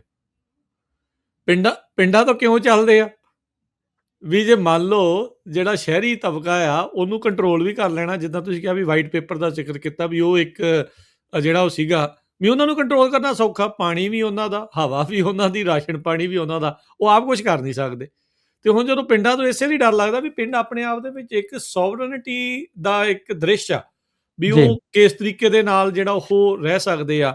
ਉੱਥੇ ਤੁਸੀਂ ਦੇਖੋ ਵੀ ਆ ਜਿਹੜੀ ਆਪਾਂ ਗੱਲ ਕਰ ਰਹੇ ਆ ਵੀ ਉਹ ਸਾਰੀਆਂ ਚੀਜ਼ਾਂ ਆਪ ਆ, ਪਿੰਡ ਦੇ ਪੰਚ ਸਰਪੰਚ ਜਿੱਦਾਂ ਵੀ ਆ, ਜੋ ਵੀ ਸਿਸਟਮ ਬਣਿਆ ਪੋਲੀਟੀਕਲ, ਉਹ ਵੀ ਉੱਥੇ ਉਹਨਾਂ ਦਾ ਆਪਣਾ ਆ, ਉਸ ਹਿਸਾਬ ਦੇ ਨਾਲ ਵਿਚਰਨਾ, ਇੱਕ ਦੂਜੇ ਦੇ ਨਾਲ ਲੈਣ ਦੇਣ ਵੀ ਕਰ ਲੈਣਾ ਵੀ ਤੇਰੇ ਤੋਂ ਜੇ ਟਰੈਕਟਰ ਲੈਣਾ ਤੇ ਤੋਂ ਵਾਹੀ ਕਰਾਉਣੀ ਤੇ ਤੈਨੂੰ ਉਹਦੀ ਥਾਂ ਤੇ ਕੁਝ ਦੇ ਦੇਵਾਂਗੇ, ਵੀ ਉਹ ਚੀਜ਼ਾਂ ਇੱਕ ਥਾਂ ਦੀ ਥਾਂ ਤੇ ਦੂਜੀ ਚੀਜ਼ ਜਿਹੜੀ ਉਹਨੂੰ ਮਿਲ ਜਾਣੀ। ਉਹਨਾਂ ਨੇ ਆਪਣਾ ਇੱਕ ਇਕਨੋਮਿਕ ਸਿਸਟਮ, ਮਾਈਕਰੋ ਇਕੋਨਮੀ ਜਿਹੜੀ ਉੱਥੇ ਚਲਾਈ ਹੁੰਦੀ ਆ। ਸੋ ਮਾਈਕਰੋ ਇਕੋਨਮੀ ਹੁੰਦੀ ਆ, ਹਾਂਜੀ ਹਨਾ, ਵੀ ਉਹ ਸਾਰੀਆਂ ਚੀਜ਼ਾਂ ਜਿਹੜੀਆਂ ਉਹ ਚੱਲ ਰਹੀਆਂ ਹੁੰਦੀਆਂ। ਸੋ ਇਸੇ ਲਈ ਇਹ ਚੀਜ਼ ਦਾ ਜਿਹੜਾ ਉਹ ਡਰ ਆ, ਤੇ ਆਪਣੀ ਕਮਿਊਨਿਟੀ ਨੂੰ ਇਸ ਚੀਜ਼ ਨੂੰ ਜਿਹੜਾ ਉਹ ਦੇਖਣਾ ਜਿਹੜਾ ਨਾਲ ਦੇ ਨਾਲ ਜਿਹੜਾ ਉਹ ਚਾਹੀਦਾ ਹੈਗਾ ਆ। ਤੇ ਹਰਵਿੰਦਰ, ਇਸੇ ਦੇ ਵਿੱਚ ਹੀ ਹੁਣ ਆਪਾਂ ਜੇ ਅੱਗੇ ਆਪਾਂ ਵੱਧਦੇ ਹੈਗੇ ਆ ਵੀ ਹੋਰ ਆਪਾਂ ਨੂੰ ਇਸ ਦੇ ਵਿੱਚ ਨਾਲ ਕੀ ਕਰਨਾ ਆ, ਇੱਥੇ ਡਾਇਸਪੋਰਾ ਦਾ ਕੀ ਰੋਲ ਆ? ਜਿੱਦਾਂ ਤੁਸੀਂ ਦੱਸਿਆ ਵੀ ਪੰਜਾਬ ਤੋਂ ਬਾਹਰ ਵਸਦੇ ਜਿਹੜੇ ਭਾਰਤ ਵਿੱਚ ਸੀ, ਉਹਨਾਂ ਨੂੰ 84 ਦੇ ਵਿੱਚ ਜਿਹੜਾ ਸਾਹਮਣਾ ਕਰਨਾ ਪਿਆ ਦਰਿੰਦਗੀ ਦਾ, ਉੱਥੇ ਜਿਹੜਾ ਉਹਨਾਂ ਨੂੰ ਸਾਹਮਣਾ ਕਰਨਾ ਪਿਆ, ਉਹ ਆਪਣੇ ਸਾਹਮਣੇ ਆ। ਤੇ ਹੁਣ ਤਾਂ ਸਿੱਖ ਸਾਰੀ ਦੁਨੀਆ ਦੇ ਵਿੱਚ ਮਹਾਰਾਜ ਦੀ ਮਿਹਰ ਨਾਲ ਵਸਦੇ ਆ। ਹੁਣ ਇੱਥੇ ਕੀ ਰੋਲ ਆ ਡਾਇਸਪੋਰਾ ਦਾ? ਉਹਨਾਂ ਨੂੰ ਕੀ ਸਮਝਣ ਦੀ ਲੋੜ ਆ, ਕੀ ਉਹਨਾਂ ਨੂੰ ਕਰਨਾ ਚਾਹੀਦਾ? ਹਾਂਜੀ, ਸੋ ਇਹ ਧਿਆਨ ਰੱਖਣ ਵਾਲੀ ਗੱਲ ਹੈ ਕਿ ਜੇ ਤੁਹਾਡੇ ਕੋਲ ਇਕਨੋਮਿਕ ਲੈਵਰੇਜ ਨਹੀਂ ਨਾ ਹੈਗੀ, ਜੇ ਮੰਨ ਲਓ ਕਿ ਤੁਸੀਂ ਤੁਸੀਂ ਪਾਵਰਟੀ ਦੇ ਵਿੱਚ ਰਹਿੰਦੇ ਹੋ, ਗਰੀਬੀ ਦੇ ਵਿੱਚ ਰਹਿੰਦੇ ਹੋ, ਤੇ ਇਹ ਦੁਨੀਆ ਦੀ ਸੱਚਾਈ ਹੈ, ਤੁਹਾਨੂੰ ਕੋਈ ਨਹੀਂ ਸੁਣਦਾ। ਤੇ ਜੇ ਤੁਹਾਡੇ ਕੋਲ ਇਕਨੋਮਿਕ ਲੈਵਰੇਜ ਨਹੀਂ ਨਾ ਰਾਜ ਕਰਨਾ ਹੈਗੀ, ਡਜ਼ਨਟ ਮੈਟਰ ਤੁਸੀਂ ਦੁਨੀਆ 'ਚ ਜਿੱਥੇ ਮਰਜ਼ੀ ਚਲੇ ਜਾਓ, ਤੁਸੀਂ ਹਮੇਸ਼ਾ ਟਾਰਗੇਟ ਹੀ ਬਣੋਗੇ, ਕਦੇ ਵੀ ਤੁਸੀਂ ਸਟੇਕ ਹੋਲਡਰ ਨਹੀਂ ਬਣੋਗੇ। ਜਿਊਜ਼ ਦਾ ਉਦਾਹਰਨ ਆ ਸਾਹਮਣੇ, ਅਗਲੇ ਕਹਿੰਦੇ ਵੀ ਦੁਨੀਆ ਨੂੰ ਕੰਟਰੋਲ ਕਰਦੇ ਆ ਕਿਉਂਕਿ ਪੈਸਾ ਹੈ ਉਹਨਾਂ ਕੋਲ। ਹਾਂਜੀ, ਸੋ ਸਾਰੇ ਇਕਨੋਮੀ ਕੰਟਰੋਲ ਆ, ਨੈਰੇਟਿਵ ਦੀ ਆਪਾਂ ਗੱਲ ਕੀਤੀ, ਸਾਰੀਆਂ ਚੀਜ਼ਾਂ ਦੇ ਉੱਤੇ ਕੰਟਰੋਲ ਆ, ਬੈਂਕਸ ਦੇ ਉੱਤੇ ਕੰਟਰੋਲ ਆ, ਤੇ ਉਹ ਇਦਾਂ ਦੀ ਕਮਿਊਨਿਟੀ ਜਿਹਨਾਂ ਦੀ ਪਾਪੂਲੇਸ਼ਨ, ਜੂਜ਼ ਦੀ ਪਾਪੂਲੇਸ਼ਨ ਟੈਕਨੀਕਲੀ ਸਿੱਖਾਂ ਦੀ ਪਾਪੂਲੇਸ਼ਨ ਤੋਂ ਘੱਟ ਆ, ਪਰ ਉਹ ਜੂਜ਼ ਨੂੰ ਤੁਸੀਂ ਹਰ ਇੱਕ ਜਗ੍ਹਾ ਦੇ ਉੱਤੇ ਸਟੇਕ ਹੋਲਡਰਸ ਦੇਖ ਰਹੇ ਹੋ। ਤੇ ਉਹ ਪਾਵਰ ਦੇਖੋ ਆ ਰਹੀ ਸਾਰੀ ਇਕਨੋਮੀ ਚੋਂ, ਮਨੀ ਚੋਂ ਆ ਰਹੀ ਹੈ ਪਾਵਰ। ਤੁਸੀਂ ਆਪਣਾ ਜਿੰਨਾ ਮਰਜ਼ੀ ਆਪਾਂ ਸਾਰੀਆਂ ਗੱਲਾਂ ਕਰੀ ਜਾਈਏ, ਪਰ ਮਨੀ ਰਨਸ ਦਾ ਵਰਲਡ, ਇਹ ਮੰਨਣਾ ਹੀ ਪੈਣਾ ਆਪਾਂ ਨੂੰ। ਨਹੀਂ, ਇਹ ਤਾਂ ਗੁਰੂ ਸਾਹਿਬ ਨੇ ਵੀ ਇਹ ਚੀਜ਼ਾਂ ਸਾਨੂੰ ਦੱਸੀਆਂ ਹੀ ਨਾ। ਅੱਗੇ ਜਾ ਕੇ ਆਪਾਂ ਹੁਕਮਨਾਮਿਆਂ ਦੀ ਵੀ ਗੱਲ ਕਰਾਂਗੇ, ਰਹਿਤਨਾਮਿਆਂ ਦੀ ਮਾਫੀ ਚਾਹੁੰਦੇ ਹਾਂ ਗੁਰੂ ਸਾਹਿਬ ਦੇ ਸਮੇਂ ਦੇ ਉੱਤੇ। ਪਰ ਇਹ ਆ ਵੀ ਤੁਸੀਂ ਡਾਇਸਪੋਰਾ ਦੀ ਗੱਲ ਕੀਤੀ, ਇਕਨੋਮਿਕ ਲੈਵਰੇਜ ਨੰਬਰ 2, ਨੰਬਰ 2 ਦੇ ਉੱਤੇ ਉਹਦੇ ਆਪੋਜ਼ਿਟ ਚੱਲ ਜਾਈਏ ਵੀ ਇਕੱਲਾ ਰਿਲਾਈ ਕਰੀਏ ਆਪਣੇ ਮੋਰਲ ਆਰਗੂਮੈਂਟ ਵੀ ਸਾਡਾ ਇਤਿਹਾਸ ਬਹੁਤ ਵਧੀਆ, ਅਸੀਂ ਐਥੀਕਲ ਲੋਕ ਹੁੰਦੇ ਹਾਂ, ਇਹ ਸਾਰੀਆਂ ਚੀਜ਼ਾਂ ਇਨ ਦਾ ਵਰਲਡ ਵੀ ਜਿਹਦੇ ਉੱਤੇ ਜਿਹਦੀ ਜੀ ਗਵਰਨੈਂਸ ਕੈਪੀਟਲਿਸਟ ਸੋਸਾਇਟੀ ਦੇ ਵਿੱਚ ਰਹਿੰਦੇ ਆ, ਉਹਦੇ ਵਿੱਚ ਜਿਹੜੇ ਤੁਹਾਡੇ ਮੋਰਲ ਆਰਗੂਮੈਂਟ ਹੈਗੇ ਆ, ਉਹ ਸਟ੍ਰੈਟੇਜਿਕ ਵੀਕਨੈਸ ਹੀ ਆ ਇੱਕ ਹਿਸਾਬ ਦੇ ਨਾਲ। ਠੀਕ ਆ, ਉਹ ਗੱਲਾਂ ਕੰਨ ਰਸ ਨੂੰ, ਅੱਖ ਰਸ ਨੂੰ ਵਧੀਆ ਲੱਗਦੀਆਂ ਤੇ ਉਹ ਹੋਣੀਆਂ ਵੀ ਚਾਹੀਦੀਆਂ, ਉਹ 'ਚ ਕੋਈ ਦੋ ਰਾਵਾਂ ਨਹੀਂ। ਇਹ ਜਦੋਂ ਆਪਾਂ ਇਦਾਂ ਦੀ ਕੋਈ ਗੱਲ ਕਰਦੇ ਨਾ ਤੇ ਆਰਗੂਮੈਂਟ ਇਦਾਂ ਆ ਜਾਂਦੇ ਵੀ ਇੱਕ ਦੂਜੇ ਨੂੰ ਵਿਰੋਧ ਦੇ ਵਿੱਚ ਨੱਪ ਬਾਈਨਰੀ ਸੋਚਣ ਲੱਗ ਪੈਂਦੇ ਆ ਵੀ ਜੇ ਆਪਾਂ ਇਕੱਲੇ ਮੋਰਲ ਆਰਗੂਮੈਂਟ ਦੇ ਉੱਤੇ ਨਹੀਂ ਰਿਲਾਈ ਕਰਨਾ ਤਾਂ ਮਤਲਬ ਮੋਰਲ ਆਰਗੂਮੈਂਟ ਛੱਡ ਦਈਏ। ਨਹੀਂ, ਇਹ ਨਹੀਂ ਗੱਲ ਹੁੰਦੀ। ਮੋਰਲ ਆਰਗੂਮੈਂਟ ਆਪਾਂ ਰੱਖਣੇ, ਪਰ ਇਕੱਲੇ ਮੋਰਲ ਆਰਗੂਮੈਂਟ ਦੇ ਉੱਤੇ ਆਪਾਂ ਰਿਲਾਈ ਕਰੀਏ ਤੇ ਉਹ ਮੈਨੂੰ ਲੱਗਦਾ ਕਿ ਸਟ੍ਰੈਟੇਜਿਕ ਆਪਣੀ ਵੀਕਨੈਸ ਹੋ ਜਾਂਦੀ। ਹੁਣ ਚੈਲੰਜ ਸਾਡੇ ਲਈ ਸਿਧਾਂਤ ਦੀ ਸਮਝ ਚੋਂ ਤੁਹਾਨੂੰ ਜਿਹੜੇ ਉਹ ਐਕਸ਼ਨ ਤੇ ਜਿਹੜੇ ਡਿਸੀਜਨ ਲੈਣੇ ਆ, ਹਾਂਜੀ, ਸਿਧਾਂਤ ਦੀ ਸਮਝ ਤੋਂ ਲੈ ਕੇ, ਜਿਹਨੂੰ ਆਪਾਂ ਵਿਵੇਕ ਸਿਧਾਂਤ ਬੁੱਧੀ, ਰੋਸ਼ਨ ਜਿਹਨੂੰ ਮੈਂ ਬਾਰ-ਬਾਰ ਜਿਹੜਾ ਆਪਾਂ ਸ਼ਬਦ ਉਹ ਇਹ ਆ, ਉਹਦਾ ਮਤਲਬ ਇਹ ਆ ਵੀ ਸਿਧਾਂਤ ਨੂੰ ਮੋਹਰੇ ਰੱਖ ਕੇ ਫਿਰ ਜਿਹੜੀ ਸਟ੍ਰੈਟਜੀ ਜਿਹੜੀ ਉਹ ਅੱਗੇ ਕਰਨੀ ਆ। ਜੀ, ਹਾਂਜੀ, ਕੰਟੀਨਿਊ ਸੋ ਪਲੀਜ਼। ਉਹਦੇ ਵਾਸਤੇ ਆਪਾਂ ਡਾਇਸਪੋਰਾ ਦੀ ਇਹ 2 ਚੀਜ਼ਾਂ ਜੇ ਆਪਾਂ ਸਮਝ ਲੈਂਦੇ ਵੀ ਕੈਪੀਟਲਿਸਟ ਸੋਸਾਇਟੀ ਦੇ ਵਿੱਚ ਰਹਿੰਦੇ ਆ, ਮੋਰਲ ਆਪਣੀ ਜਿਹੜੀ ਅਥਾਰਟੀ ਆ ਉਹ ਆਪਾਂ ਰੱਖਣੀ ਆ, ਤੇ ਆਪਾਂ ਇਕਨੋਮਿਕ ਲੈਵਰੇਜ ਵੀ ਲੈਣੀ ਆ। ਇਹ ਆਪਾਂ ਵਿਰੋਧੀ ਚੀਜ਼ਾਂ ਤਾਂ ਹੈ ਨਹੀਂ ਨਾ, ਦੋਨੋਂ ਚੀਜ਼ਾਂ ਪੈਰਲਲ ਹੀ ਚੱਲਦੀਆਂ।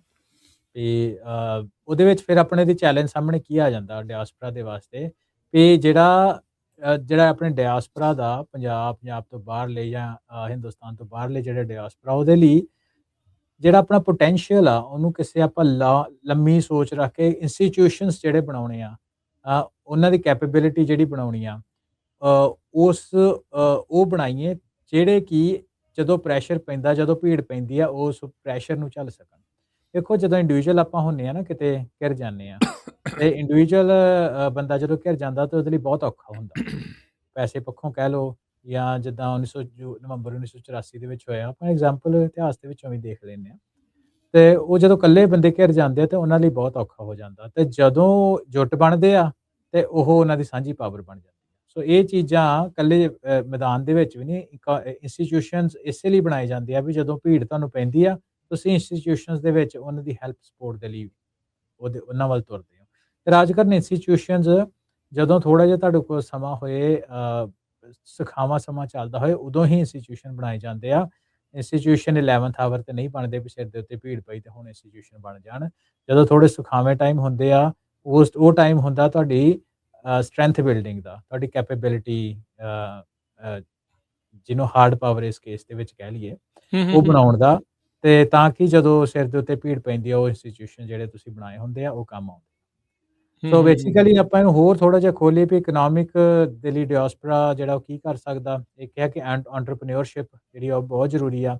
ਕੁਛ ਇੱਦਾਂ ਦੀ ਅੱਜ ਦੇ ਸਮੇਂ ਦੇ ਵਿੱਚ AI ਦੇ ਸਮਾਂ ਚੱਲਦਾ ਪਿਆ, ਜਾਂ ਹੋਰ ਵੀ ਕੁਛ ਵੱਡੀਆਂ ਕੰਪਨੀਜ਼ ਇੱਦਾਂ ਦੀਆਂ ਬਣਾਈ ਜਾਣ ਜਿਹੜੀਆਂ ਕਿ ਐਡਵਾਂਟੇਜ ਸਾਡੇ ਲਈ ਰਹਿਣ। ਅਗਲੀ ਚੀਜ਼ ਇਹ ਆ ਕਿ ਅੱਜ ਦੇ ਸਮੇਂ ਦੇ ਵਿੱਚ ਇਨਵੈਸਟਰਸ ਆਪਾਂ ਕ੍ਰੀਏਟ ਕਰੀਏ, ਕੁਛ ਕੈਪੀਟਲ, ਭਾਵੇਂ ਦਸਵੰਧ ਹੈਗਾ, ਭਾਵੇਂ ਕੁਛ ਹੋਰ ਗੁਰਦੁਆਰਾ ਸਾਹਿਬਾਨ ਹੋ ਗਏ, ਜਾਂ ਹੋਰ ਸਾਡੇ ਜਿਹੜੇ ਕਈ ਇੰਸਟੀਚਿਊਟ ਹੈਗੇ ਆ, ਉਹਨਾਂ ਦੇ ਵਿੱਚੋਂ ਆਪਾਂ ਜਿਹੜਾ ਕੁਛ ਕੈਪੀਟਲ ਜਿਹੜੀ ਐਲੋਕੇਟ ਕਰੀਏ ਵੀ ਮੈਂ ਇੱਦਾਂ ਦੇ ਇੰਸਟੀਟਿਊਸ਼ਨ ਜਿਹੜੇ ਬਣ ਰਹੇ ਆ ਜਾਂ ਬਣਾਉਣੇ ਆ, ਜਾਂ ਉਹਨਾਂ ਇੰਸਟੀਟਿਊਸ਼ਨਸ ਨੂੰ ਫੰਡ ਕਰਨਾ। ਅਗਲੀ ਚੀਜ਼ ਹੈ ਕਿ ਟੈਕਨੋਲੋਜੀ ਦੀ ਆਪਾਂ ਬਾਰ-ਬਾਰ ਆਪਣੇ ਟਾਕ ਸ਼ੋ ਦੇ ਵਿੱਚ ਵਿਕਲਪ ਕਰਦੇ, ਕੁਛ ਇੱਦਾਂ ਦੇ ਪ੍ਰੋਡਕਟ ਤੇ ਪਲੇਟਫਾਰਮ ਜਿਹੜੇ ਬਣਾਏ ਜਾਣ, ਇਕੱਲੀਆਂ ਸਰਵਿਸਿਜ਼ ਉੱਤੇ ਨਹੀਂ, ਪ੍ਰੋਡਕਟ ਤੇ ਪਲੇਟਫਾਰਮ ਕੁਛ ਇੱਦਾਂ ਦੇ ਬਣਾਏ ਜਾਣ ਜਿਹੜੇ ਸਾਨੂੰ ਹੈਲਪ ਕਰਨ। ਤੇ ਅਗਲੀ ਜਿਹੜੀ ਲਾਸਟ ਚੀਜ਼ ਹੈਗੀ ਹੈ ਕਿ ਆਪਰੇਟਰ ਐਂਡ ਪ੍ਰੋਟੈਕਟਰ, ਜਿਹੜੀ ਸਪਲਾਈ ਚੇਨ ਦੀ ਗੱਲ ਕੀਤੀ ਆ, ਲਾਅ ਹੋ ਗਿਆ ਸਮੇਂ, law of the land, policies, policy making, ਜਿਹੜੀ ਕਮਿਊਨਿਟੀ ਜਿਹੜਾ ਆਪਣੀ ਐਸੈਟ ਬਣਾ ਰਹੇ ਉਹਨਾਂ ਨੂੰ ਡਿਫੈਂਡ, ਜਾਂ ਇੰਸਟੀਟਿਊਸ਼ਨਸ ਬਣਾ ਰਹੇ ਉਹਨਾਂ ਨੂੰ ਡਿਫੈਂਡ ਕਰਨ ਲਈ ਵੀ ਤਾਂ ਕੋਈ ਇਨਫਰਾਸਟ੍ਰਕਚਰ ਹੋਵੇ ਨਾ। ਸੋ ਇਹ 4 ਚੀਜ਼ਾਂ, ਐਂਟਰਪ੍ਰੀਨਿਓਰਸ਼ਿਪ, ਟੈਕਨੋਲੋਜੀ, ਇਨਵੈਸਟਮੈਂਟ ਤੇ ਆਪਰੇਟਰ ਪ੍ਰੋਟੈਕਟਰ ਜਿਹੜਾ ਹੈਗਾ, ਜਿਹਦੇ ਵਿੱਚ ਆਪਾਂ ਜਿਹੜੇ ਐਸੈਟ ਤੇ ਇੰਸਟੀਟਿਊਸ਼ਨ ਬਣਾ ਰਹੇ ਆ ਉਹਨਾਂ ਨੂੰ ਪ੍ਰੋਟੈਕਟ ਕਰਨ ਦਾ ਕੋਈ ਇਨਫਰਾਸਟ੍ਰਕਚਰ ਹੋਏ। ਸੋ ਇਹ ਸਾਡੇ ਲਈ ਐਜ਼ ਅ ਡਾਇਸਪੋਰਾ ਇੱਕ ਵੱਡਾ ਚੈਲੰਜ ਆ। ਜੇ ਆਪਾਂ ਕੁਛ ਇਹਨਾਂ ਨੂੰ ਬਣਾ ਸਕਾਂਗੇ ਤਾਂ ਹੀ ਆਪਾਂ ਜਿਹੜੀ ਸਵਰੈਂਟੀ ਦੀ ਗੱਲ ਕਰਦੇ ਹਾਂ ਉਹਦੇ ਵੱਲ ਥੋੜਾ ਵੱਧ ਸਕਾਂਗੇ। ਜੀ ਹਰਵਿੰਦਰ, ਇੱਥੇ ਇੱਕ ਆਪਾਂ ਬ੍ਰੇਕ ਲਵਾਂਗੇ ਤੇ ਬ੍ਰੇਕ ਤੋਂ ਬਾਅਦ ਦੇ ਵਿੱਚ ਗੱਲਬਾਤ ਨੂੰ ਅੱਜ ਦੇ ਪ੍ਰੋਗਰਾਮ ਦੇ ਵਿੱਚ ਜਾਰੀ ਰੱਖਾਂਗੇ। ਮਿਲਦੇ ਇੱਕ ਕਮਰਸ਼ੀਅਲ ਬ੍ਰੇਕ ਤੋਂ ਬਾਅਦ। ਜੀ। ਬ੍ਰੇਕ ਤੋਂ ਬਾਅਦ 'ਚ ਇੱਕ ਵਾਰੀ ਫਿਰ ਆਪ ਸਭ ਦਾ ਸਵਾਗਤ ਹੈ ਅੱਜ ਦੇ ਇਸ ਪ੍ਰੋਗਰਾਮ ਦੇ ਵਿੱਚ। ਮੈਂ ਰਾਜਕਨਵੀਰ ਸਿੰਘ, ਜੁੜੇ ਹੋਏ ਨੇ ਮੇਰੇ ਨਾਲ ਹਰਵਿੰਦਰ ਸਿੰਘ ਕੰਗ। ਹਰਵਿੰਦਰ, ਇੱਕ ਵਾਰੀ ਫਿਰ ਜੀ ਆਇਆਂ ਨੂੰ ਸਵਾਗਤ ਹੈ। ਸਤਿ ਸ਼੍ਰੀ ਅਕਾਲ ਜੀ। ਸਤਿ ਸ਼੍ਰੀ ਅਕਾਲ, ਰਾਜਕਨਵੀਰ ਸਿੰਘ, ਪੰਜਾਬੀ ਰੇਡੀਓ ਯੂਐਸਏ ਸੁਣਨ ਵਾਲੇ, ਪੰਜਾਬੀ ਟੀਵੀ ਵੇਖ ਰਹੇ ਸਾਰੇ ਮਾਣਕ ਸਰੋਤੇ ਤੇ ਵਿਊਅਰਸ ਦਾ ਪੰਜਾਬੀ ਟੈਕ ਟਾਕ ਵਿੱਚ ਛੋਟੀ ਜਿਹੀ ਕਮਰਸ਼ੀਅਲ ਬ੍ਰੇਕ ਤੋਂ ਬਾਅਦ ਫਿਰ ਤੋਂ ਨਿੱਘਾ ਜੀ ਆਇਆਂ ਨੂੰ। ਅੱਛਾ ਹਰਵਿੰਦਰ, ਜਿੱਦਾਂ ਹੁਣ ਤੁਸੀਂ ਬ੍ਰੇਕ ਤੋਂ ਪਹਿਲਾਂ ਜਿਹੜੀ ਗੱਲ ਕਰ ਰਹੇ ਸੀਗੇ, ਵੀ ਇਹ ਇੱਕ ਥਿਓਰੈਟੀਕਲ ਜਿੱਦਾਂ ਇਹ ਗੱਲ ਆ, ਇਹ ਆਪਾਂ ਇਸ ਨੂੰ ਸਮਝ ਦੀ ਗੱਲ ਆ, ਸਿਧਾਂਤ ਦੀ ਜਿਹੜੀ ਇਹ ਗੱਲ ਆ, ਰੀਅਲ ਵਰਲਡ ਸਿਨੈਰੀਓ ਦੇ ਵਿੱਚ ਕੀ ਨਜ਼ਰ ਆਊਗਾ, ਕਿੱਦਾਂ ਨਜ਼ਰ ਆਊਗੀ ਇਹ ਸਾਰੀ ਜਿਹੜੀ ਗੱਲ? ਸੋ ਰਾਜਕਨ, ਰੀਅਲ ਵਰਲਡ ਦੇ ਵਿੱਚ ਇਹਨੂੰ ਤਿੰਨ ਇਹਦੇ ਪ੍ਰਿੰਸੀਪਲ ਮੋਟੇ ਤੌਰ ਦੇ ਉੱਤੇ ਆਪਾਂ ਕਹਿ ਸਕਦੇ ਹਾਂ, ਹੈ ਨਾ। ਸੋਵਰੈਨਿਟੀ ਦੀ ਆਪਾਂ ਗੱਲ ਕਰਦੇ ਹਾਂ, ਉਹਨੂੰ ਇਕਨੋਮਿਕਸ ਦੇ ਨਾਲ ਉਹਨੂੰ ਜੋੜ ਕੇ ਟੈਕਨੋਲੋਜੀ ਦੀ ਗੱਲ ਵਿੱਚ ਨਾਲ ਚੱਲ ਰਹੀ ਆ।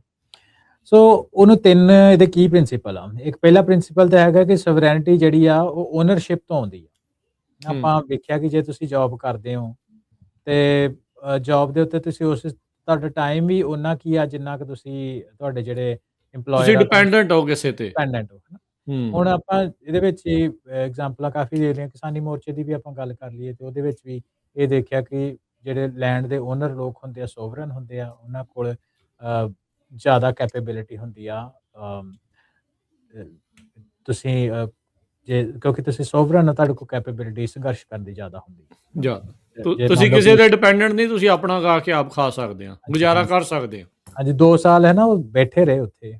ਇਦਾਂ ਹੀ ਕੋਈ ਜੌਬ ਵਾਲਾ ਜੇ ਕੋਈ ਬੰਦਾ ਕਹੇ ਵੀ ਮੈਂ ਉਹ 2 ਦਿਨ ਨਹੀਂ ਬਹਿੰਦਾ, ਕਰ ਲਾਂ ਫੁੱਲ ਟਾਈਮ ਤੇ ਨਹੀਂ ਕਰ ਸਕਦਾ। ਮੈਂ ਐਗਜ਼ਾਮਪਲ ਦਿੱਤੀ ਹੈ। ਸੋ ਸੋਵਰੈਨਿਟੀ ਦੀ ਪਹਿਲੀ ਜਿਹੜੀ ਸ਼ਰਤ ਹੁੰਦੀ ਆ, ਜੇ ਪਹਿਲਾ ਪ੍ਰਿੰਸੀਪਲ ਆ, ਉਹ ਓਨਰਸ਼ਿਪ ਦੇ ਉੱਤੇ ਆ। ਠੀਕ ਆ, ਤੇ ਕਿਸੇ ਇੰਡੀਵਿਜੂਅਲ ਦਾ ਆਪਣਾ ਪੂਰੀ ਜਿਹੜੀ ਕੈਪੀਟਲ ਉਹਨਾਂ ਦੀ ਪੂੰਜੀ ਉੱਤੇ ਉਹਨਾਂ ਦਾ ਪੂਰਾ ਕੰਟਰੋਲ ਹੋਵੇ। ਨੰਬਰ 2 ਦੇ ਉੱਤੇ ਆ ਕਿ ਕੈਪੀਟਲ ਜਿਹੜੀ ਹੁੰਦੀ ਆ ਪੂੰਜੀ, ਉਹ ਜਨਰੇਟਿਵ ਹੁੰਦੀ ਆ। ਇਹ ਜਨਰੇਟਿਵ ਤੋਂ ਕਹਿਣ ਦਾ ਭਾਵ ਇਹ ਆ ਵੀ ਕੈਪੀਟਲ ਤੋਂ ਕੈਪੀਟਲ ਅੱਗੇ ਬਣਨੀ। ਠੀਕ ਆ, ਜਾਂ ਬਣਾਏ ਜਾਂ ਉਸ ਤਰੀਕੇ ਨਾਲ ਵਧਣਾ ਚਾਹੀਦਾ ਜਿਹਦੇ ਨਾਲ ਕੈਪੀਟਲ ਤੋਂ ਕੈਪੀਟਲ ਬਣੇ। ਇਹ ਨਹੀਂ ਵੀ ਤੁਸੀਂ ਪੁਰਾਣੇ ਟਾਈਮ ਦੇ ਵਿੱਚ ਹੈ ਨਾ, ਲੋਕੀ ਸੋਨਾ ਸਾਂਭ ਲੈਂਦੇ ਤੇ ਸੋਨੇ ਨੂੰ ਸਾਂਭੀ ਰੱਖਦੇ ਸੀ। ਸੋ ਕਹਿਣ ਦਾ ਮਤਲਬ ਵੀ ਜੇ ਤੁਹਾਡੇ ਕੋਲ ਪੂੰਜੀ ਆ, ਉਹ ਇਸ ਤਰੀਕੇ ਦਾ ਇਨਫਰਾਸਟ੍ਰਕਚਰ ਹੋਣਾ ਚਾਹੀਦਾ ਕਿ ਉਹ ਵਧੇ, ਪੂੰਜੀ ਤੋਂ ਪੂੰਜੀ ਵਧੇ, ਹੈ ਨਾ। ਤੇ ਤੀਸਰੀ ਚੀਜ਼ ਹੈਗੀ ਆ ਕਿ ਲੌਂਗ ਟਰਮ ਓਰੀਐਂਟੇਸ਼ਨ, ਲੰਮੇ ਸਮੇਂ ਦਾ ਪਲਾਨ।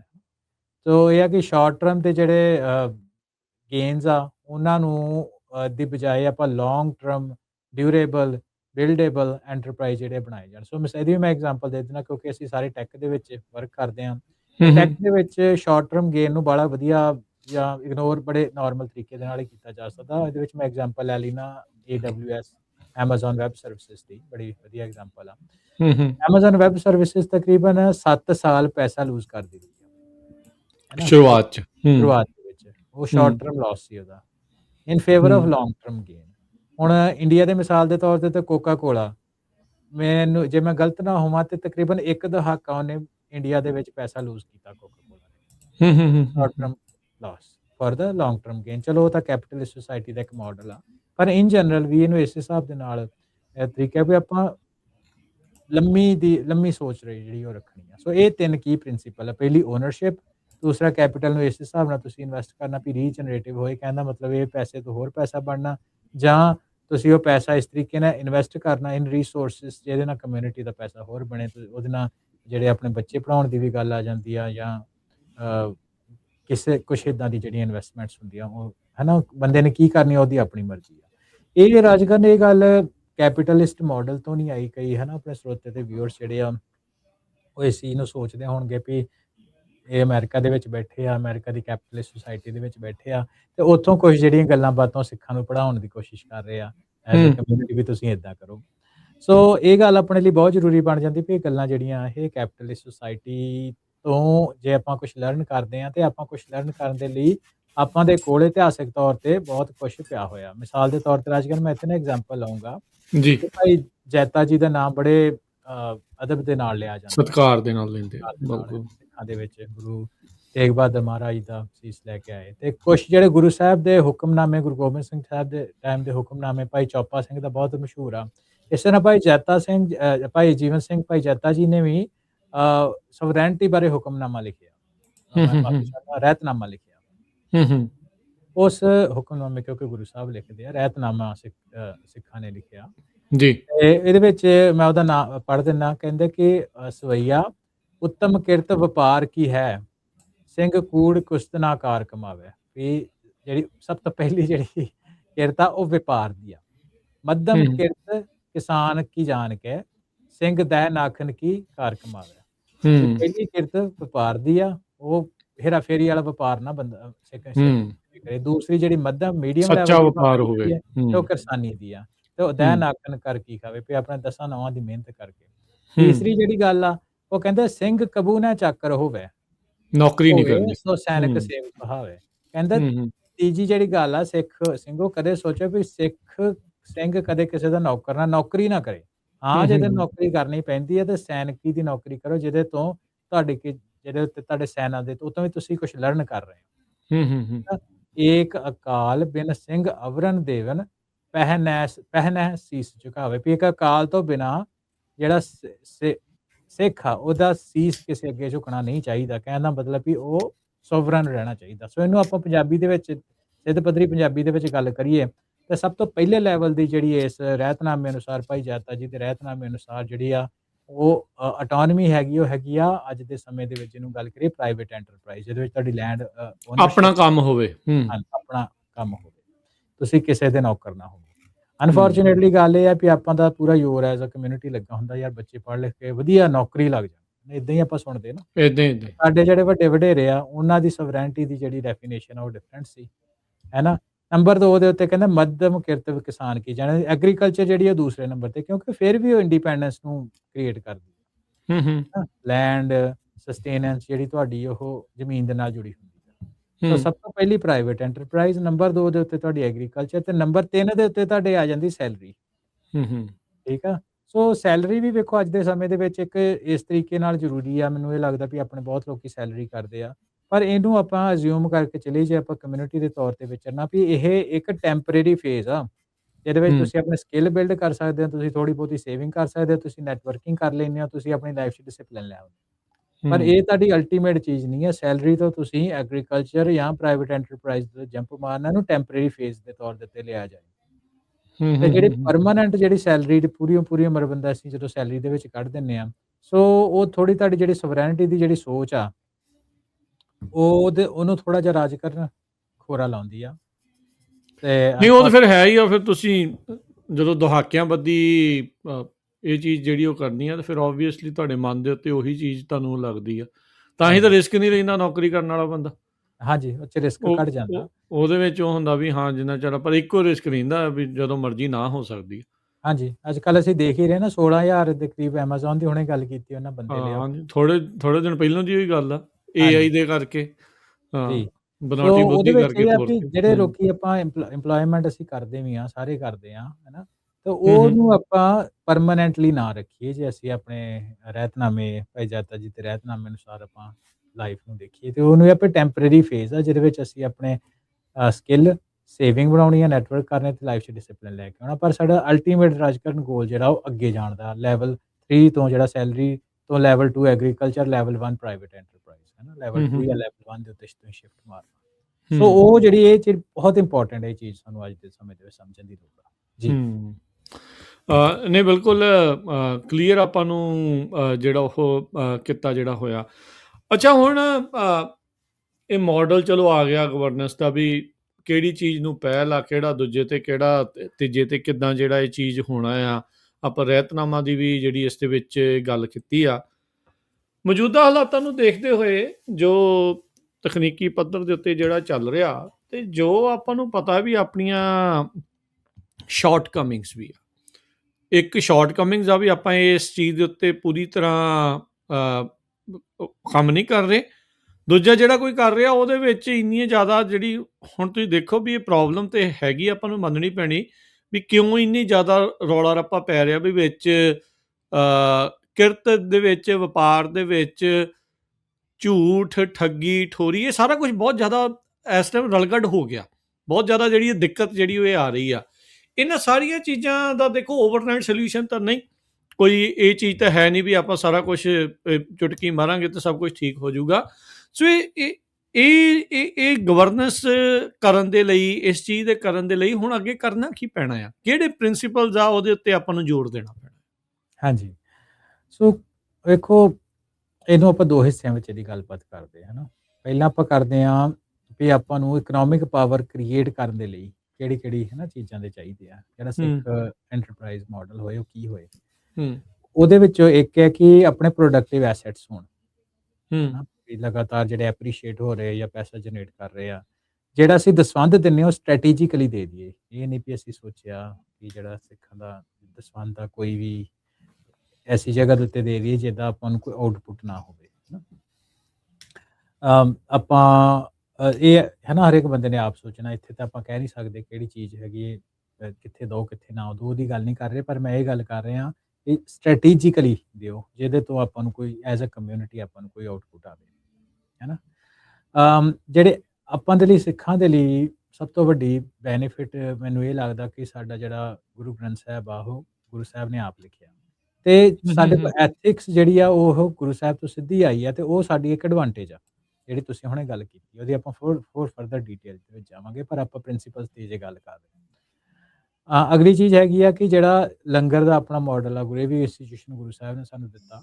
ਆਪਣੇ ਬਹੁਤ ਲੋਕੀ ਇਦਾਂ ਦੇ ਕਹਿੰਦੇ ਲੰਗਰ ਬੰਦ ਕਰ ਦੇਣੇ ਚਾਹੀਦੇ, ਲੰਗਰ ਆਹ ਕਰ ਦੇਣਾ ਚਾਹੀਦਾ, ਪਰ ਇਹ ਇੰਸਟੀਟਿਊਸ਼ਨ ਸਾਨੂੰ ਗੁਰੂ ਸਾਹਿਬ ਨੇ ਦਿੱਤੀ ਤੇ ਬੜੇ ਸਕਸੈਸਫੁਲੀ 550 ਸਾਲ ਹੋ ਗਏ ਚੱਲਦੀ ਪਈ ਆ, ਚੱਲ ਰਹੀ, ਬਿਲਕੁਲ ਸਹੀ ਗੱਲ। ਇਹਨਾਂ ਨੂੰ ਆਪਾਂ ਨੂੰ ਹੋਰ ਸਕੇਲ ਕਰਨਾ ਪੈਣਾ।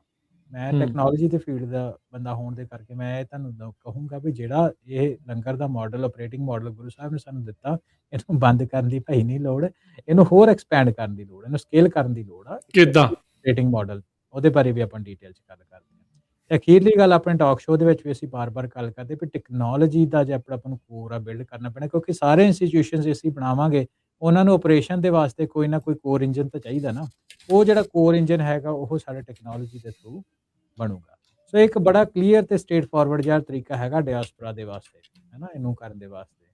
ਸੋ ਉਹਦੇ ਵਿੱਚ ਰਾਜਕਰਨ ਜਿਹੜੀ ਗੱਲ ਹੈ ਕਿ ਪ੍ਰੋਡਕਟਿਵ ਐਸੈਟਸ ਦੀ ਜਿਹੜੀ ਪਹਿਲੀ ਗੱਲ ਥੋੜੀ ਆਪਾਂ ਨੂੰ ਐਕਸਪੈਂਡ ਕਰ ਦਿੰਦੇ ਹਾਂ। ਜਿਹੜੇ 5 ਪ੍ਰਿੰਸੀਪਲ ਆਪਾਂ ਲੈ ਕੇ ਆਏ ਹਾਂ, ਉਹਨਾਂ 'ਚ ਪਹਿਲਾ ਰੂਲ ਹੈਗਾ ਜਾਂ ਪ੍ਰਿੰਸੀਪਲ ਕਹਿ ਲਾ ਕਿ ਆਪਣੇ ਜਿਹੜੇ prioritise ownership over productive assets, ਹੈ ਨਾ, ਕੰਜ਼ੰਪਸ਼ਨ ਦੇ ਵੱਲ ਨਹੀਂ। ਸ਼ਿਫਟ, ਤੁਸੀਂ ਗੱਲ ਕਹੀ ਨਾ ਵੀ ਅੱਜ ਸਮੱਸਿਆਵਾਂ ਹੈਗੀਆਂ ਕੰਜ਼ਿਊਮਰ ਗੁੱਡਸ, ਵੀ ਵਧੀਆ ਆਈਫੋਨ ਲੈ ਲਈਏ, ਵਧੀਆ ਆਪਾਂ ਕੋਲ ਵੱਡਾ ਘਰ ਹੋਣਾ ਚਾਹੀਦਾ, ਇਹ ਸਾਰੀਆਂ ਚੀਜ਼ਾਂ ਤੋਂ, ਜਾਂ ਪੈਸਿਵ ਸੇਵਿੰਗ, ਵੀ ਪੈਸੇ ਜੋੜੀ ਜਾਓ, ਹੈ ਨਾ, ਤੇ ਰੈਜ਼ੀਡੈਂਸ਼ੀਅਲ ਰੀਅਲ ਇਸਟੇਟ ਆਪਾਂ ਵੱਲ ਲੈ ਲੈਂਦੇ ਵੀ ਦਿਖਾਵੇ ਦੇ ਲਈ। ਉਹ ਤੋਂ ਆਪਾਂ ਨੂੰ ਮਾਈਂਡਸੈਟ ਜਿਹੜਾ ਸ਼ਿਫਟ ਆ ਉਹਨੂੰ ਕਰਨਾ ਚਾਹੀਦਾ ਵੀ ਐਕੁਇਟੀ ਲਓ, ਪ੍ਰਾਈਵੇਟ ਬਿਜ਼ਨਸ ਦੇ ਵਿੱਚ ਇਨਵੈਸਟਮੈਂਟ ਤੁਹਾਡੀ ਹੋਣੀ ਚਾਹੀਦੀ ਆ। ਇੰਟੈਲੈਕਚੁਅਲ ਪ੍ਰੋਪਰਟੀ 'ਚ ਤੁਸੀਂ ਹੈ ਨਾ ਫੀਲਡ ਦੇ ਵਿੱਚ ਹੈਗੇ ਹੋ, ਉਹਦੇ ਵਿੱਚ ਤੁਹਾਡੇ ਪੈਟਰਨਸ ਹੋਣ, ਤੁਸੀਂ ਸੌਫਟਵੇਅਰ ਕੁਛ ਇੱਦਾਂ ਦੇ ਡਿਵੈਲਪ ਕਰੋ, ਤੇ ਰੀਅਲ ਇਸਟੇਟ ਇੱਦਾਂ ਦੀ ਓਨ ਹੋਵੇ ਕਿ ਜਿਹੜੀ ਤੁਹਾਨੂੰ ਆਊਟਪੁੱਟ ਦੇਵੇ, ਹੈ ਨਾ। ਐਂਟਰਪ੍ਰਾਈਜ਼ ਹੋ ਗਈ, ਫੈਕਟਰੀ ਹੋ ਗਈ, ਕੋਈ ਆਫਿਸ ਹੋ ਗਏ, ਕੋਈ ਫਾਰਮ ਹੋ ਖੇਤੀਬਾੜੀ ਫਾਰਮ ਹੋ ਗਏ। ਸੋ ਕੰਜ਼ਿਊਮਰਿਜ਼ਮ ਤੋਂ ਨਿਕਲ ਕੇ ਤੇ ਤੁਹਾਡਾ ਜਿਹੜਾ ਸ਼ਿਫਟ ਹੋਣਾ ਚਾਹੀਦਾ। ਦੂਜੀ ਗੱਲ, ਖਪਤਕਾਰ ਨਾ ਬਣੋ ਬਾੜੇ। ਹਾਂਜੀ, ਬਹੁਤ ਜ਼ਰੂਰੀ ਹੈ ਨਾ। ਆਪਾਂ ਇਹ ਗੱਲ ਵੈਸੇ ਬਾਰ-ਬਾਰ ਆਉਂਦੀ ਜਦੋਂ ਸੋਸ਼ਲ ਮੀਡੀਆ ਦੀ ਵੀ ਆਪਾਂ ਗੱਲ ਕਰਦੇ ਹਾਂ, ਉਹਦੇ ਵਿੱਚ ਵੀ ਸੋਸ਼ਲ ਮੀਡੀਆ ਦੇ ਵੀ ਤੇ ਖਪਤਕਾਰ ਹੀ ਹੁੰਦੇ ਨਾ।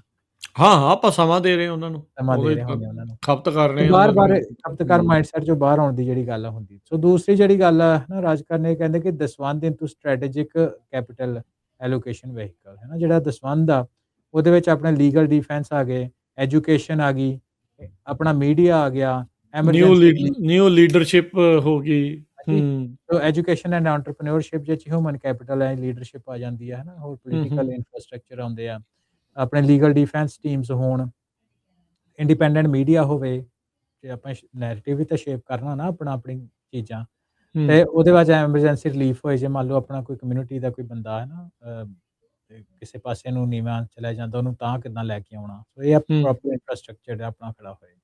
ਅੱਛਾ, ਅੱਗੇ ਲੰਗਰ ਤੇ ਆਪਾਂ ਆਪਰੇਟਿੰਗ ਮਾਡਲ ਦੀ ਗੱਲ ਕਰਦੇ ਹਾਂ, ਹੈ ਨਾ। ਲੰਗਰ ਇੱਕ, ਜਿਹੜੇ ਲੋਕੀ ਕਹਿੰਦੇ ਲੰਗਰ ਬੰਦ ਕਰ ਦੇਣਾ ਚਾਹੀਦਾ, ਫਲਾਣਾ ਹੋਣਾ ਚਾਹੀਦਾ, ਢਮਕਾਣਾ ਹੋਣਾ ਚਾਹੀਦਾ, ਇੱਕ ਚੀਜ਼ ਮੈਂ ਸਾਹਮਣੇ ਇਹ ਦੱਸਦਾ ਵੀ ਉਹਨਾਂ ਦੀ ਸ਼ਾਇਦ ਸੋਚ ਇੱਦਾਂ ਕਿ ਗੁਰੂ ਸਾਹਿਬ ਨੇ ਲੰਗਰ ਨੂੰ ਉਹ ਲੰਗਰ ਨੂੰ ਫ੍ਰੀ ਕਿਚਨ ਵਾਂਗੂ ਦੇਖਦੇ ਆ, ਯਾਰ ਕਿ ਇਹ ਆਪਣੇ ਆਪ ਦੇ ਵਿੱਚ ਦੇਖਿਆ ਜਾਏ ਤੇ ਇੱਕ ਗੁਰੂ ਸਾਹਿਬ ਨੇ ਸਾਨੂੰ ਇੰਸਟੀਟਿਊਸ਼ਨ ਦਿੱਤਾ ਜਿਹੜਾ ਇੱਕ ਮਾਸਟਰ ਕਲਾਸ ਆ, ਜਿਹਦੇ ਵਿੱਚ ਤੁਸੀਂ ਲੌਜਿਸਟਿਕਸ ਦੇਖ ਲਓ, ਪ੍ਰੋਕਿਉਰਮੈਂਟ ਦੇਖ ਲਓ, ਪ੍ਰੋਸੈਸ ਮੈਨੇਜਮੈਂਟ, ਸਭ ਤੋਂ ਵੱਡੀ ਡਿਗਨਿਟੀ ਦੀ ਗੱਲ ਹੁੰਦੀ ਹੈ, ਤੇ ਸਕੇਲ।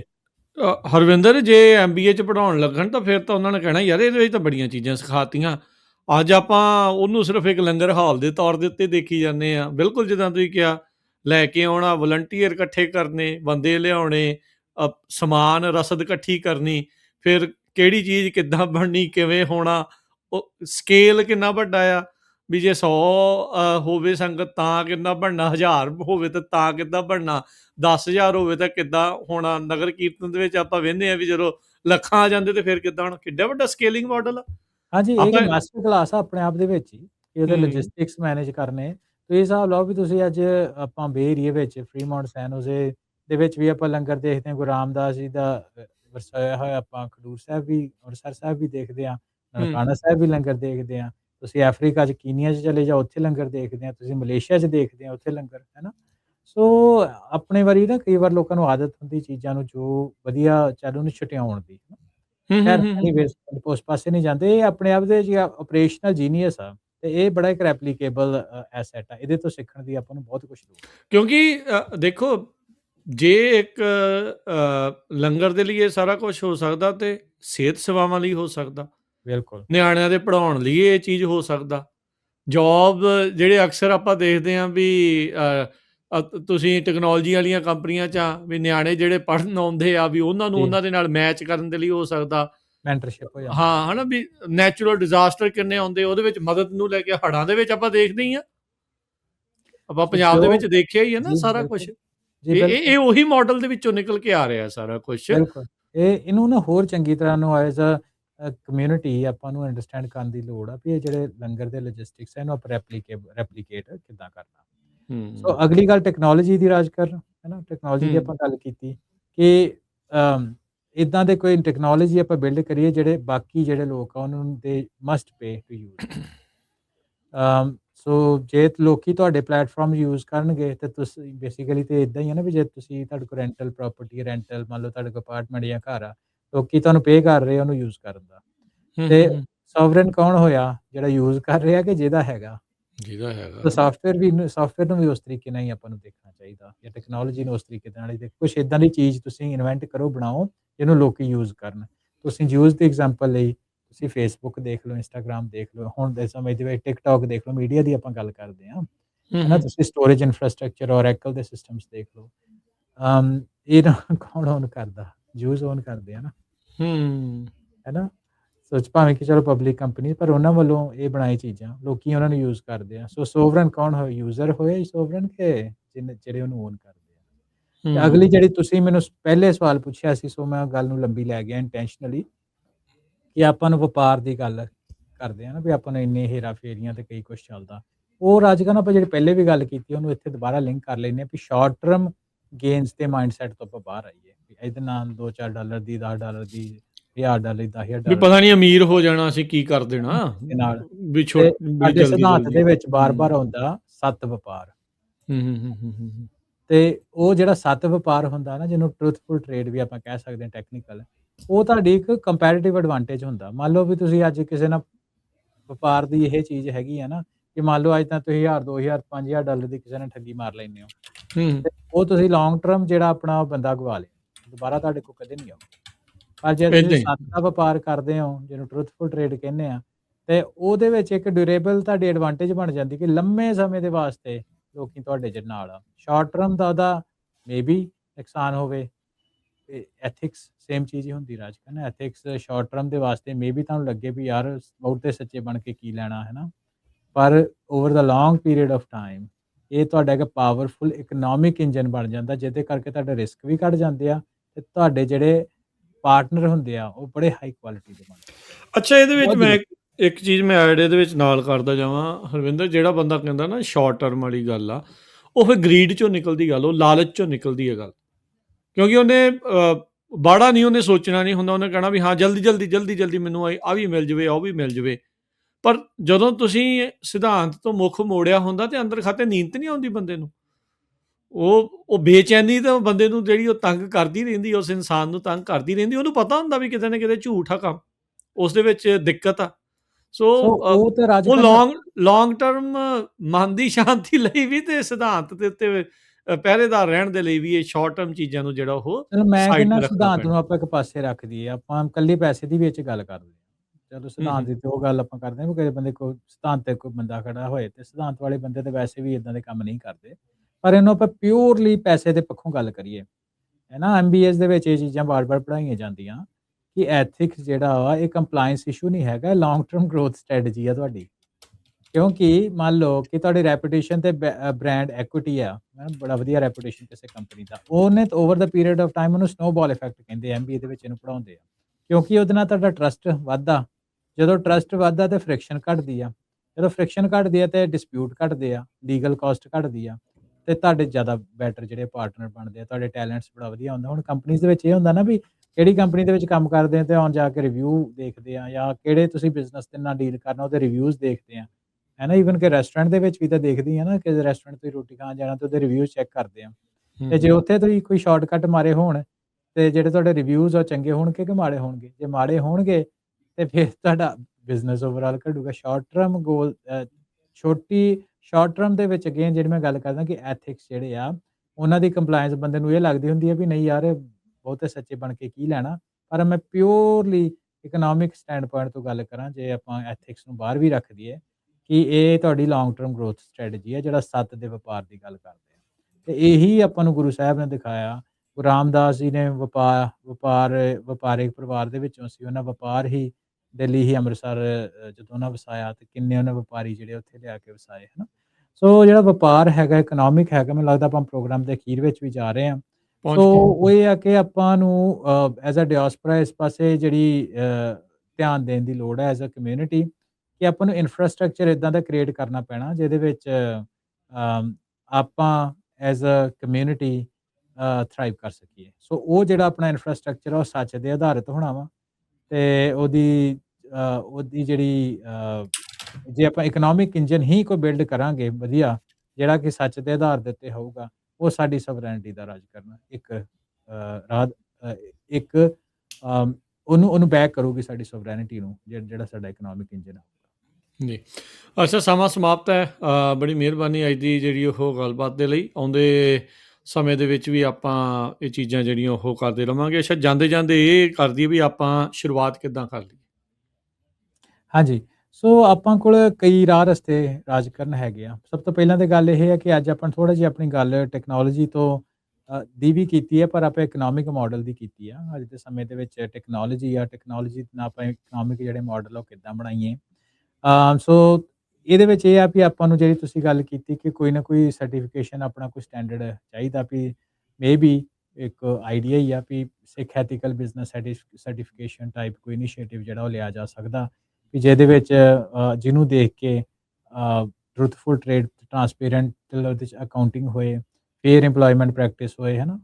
ਇੱਦਾਂ ਦੀ ਵਲੰਟਰੀ ਉਹਦੀ ਕੰਟਰੀਬਿਊਸ਼ਨ ਕੀ ਆ ਕਿਸੇ ਆਰਗੇਨਾਈਜੇਸ਼ਨ ਦੀ, ਦਸਵੰਧ ਦਿੰਦੇ ਜਾਂ ਨਹੀਂ ਦਿੰਦੇ, ਤੇ ਕਮਿਊਨਿਟੀ ਵਿੱਚ ਉਹਨਾਂ ਦੀ ਇਨਵੈਸਟਮੈਂਟ ਕਿੰਨੀ, ਉਹਦੇ ਹਿਸਾਬ ਨਾਲ ਉਹਦੀ ਰੇਟਿੰਗ ਹੋਏ। ਉਸ ਬਿਜ਼ਨਸ ਇਸ ਤਰ੍ਹਾਂ ਦਾ ਆਪਾਂ ਕੁਛ ਤਿਆਰ ਕਰ ਸਕਦੇ ਹਾਂ। ਬਾਕੀ ਕਮਿਊਨਿਟੀਜ਼ ਵਿੱਚ ਇੱਦਾਂ ਦੇ ਐਗਜ਼ਿਸਟ ਕਰਦੇ ਆ। ਦੂਸਰਾ ਇਹ ਆ ਕਿ ਬਹੁਤ ਜ਼ਰੂਰੀ ਆ ਕਿ ਜਿਹੜਾ ਆਪਣਾ ਡਾਇਸਪੋਰਾ ਦੇ ਰਿਲੇਟਿਡ ਕੋਈ ਕੈਪੀਟਲ ਪੂਲ ਬਣਾਏ ਜਾਣ, ਜਿਹੜੇ ਕਿ ਸਟ੍ਰੈਟੇਜਿਕ ਸੈਕਟਰਸ ਨੂੰ ਫੰਡ ਕਰਨ ਦੇ ਸਮਰੱਥ ਹੋਣ। ਬਾਕੀ ਕਮਿਊਨਿਟੀ 'ਚ ਇਹ ਚੀਜ਼ਾਂ ਐਗਜ਼ਿਸਟ ਕਰਦੀਆਂ, ਹੈ ਨਾ, ਵੀ ਐਂਜਲ ਇਨਵੈਸਟਰ ਹੈਗੇ ਆ, ਉਹਨਾਂ ਦੇ ਨੈਟਵਰਕ ਵੈਂਚਰ ਕੈਪੀਟਲਿਸਟ ਹੈਗੇ ਆ, ਪ੍ਰਾਈਵੇਟ ਕ੍ਰੈਡਿਟ ਫੰਡਸ ਐਗਜ਼ਿਸਟ ਕਰਦੇ, ਜਿਨ੍ਹਾਂ ਦਾ ਸੋਲ ਫੋਕਸ ਹੁੰਦਾ ਵਾ ਵੀ ਉਸ ਕਮਿਊਨਿਟੀ ਦੇ ਜਿਹੜੇ ਫਾਊਂਡਰ ਆ, ਇਸ ਕੇਸ ਵਿੱਚ ਸਾਡੇ ਕੇਸ ਵਿੱਚ ਜੇ ਕੋਈ ਸਿੱਖ ਫਾਊਂਡਰ ਹੈਗਾ ਵਾ ਤੇ ਉਹ ਜਾਂ ਕੋਈ ਜਿਹੜੇ ਐਥੀਕਲ ਬਿਜ਼ਨੈਸਿਸ ਆ ਉਹਨਾਂ ਨੂੰ ਇਨਵੈਸਟ ਕਰ ਸਕੇ। ਪ੍ਰਾਇਓਰਟੀ ਹੋਣੀ ਚਾਹੀਦੀ ਆ ਜਿਹੜੇ ਆਪਣੇ ਟੈਕਨੋਲੋਜੀ ਸੈਕਟਰ ਆ, ਆਪਣੇ ਲੌਜਿਸਟਿਕ ਸੈਕਟਰ ਆ, ਹੈਲਥ ਟੈਕਨੋਲੋਜੀ ਆਦਿ, ਹੈ ਨਾ।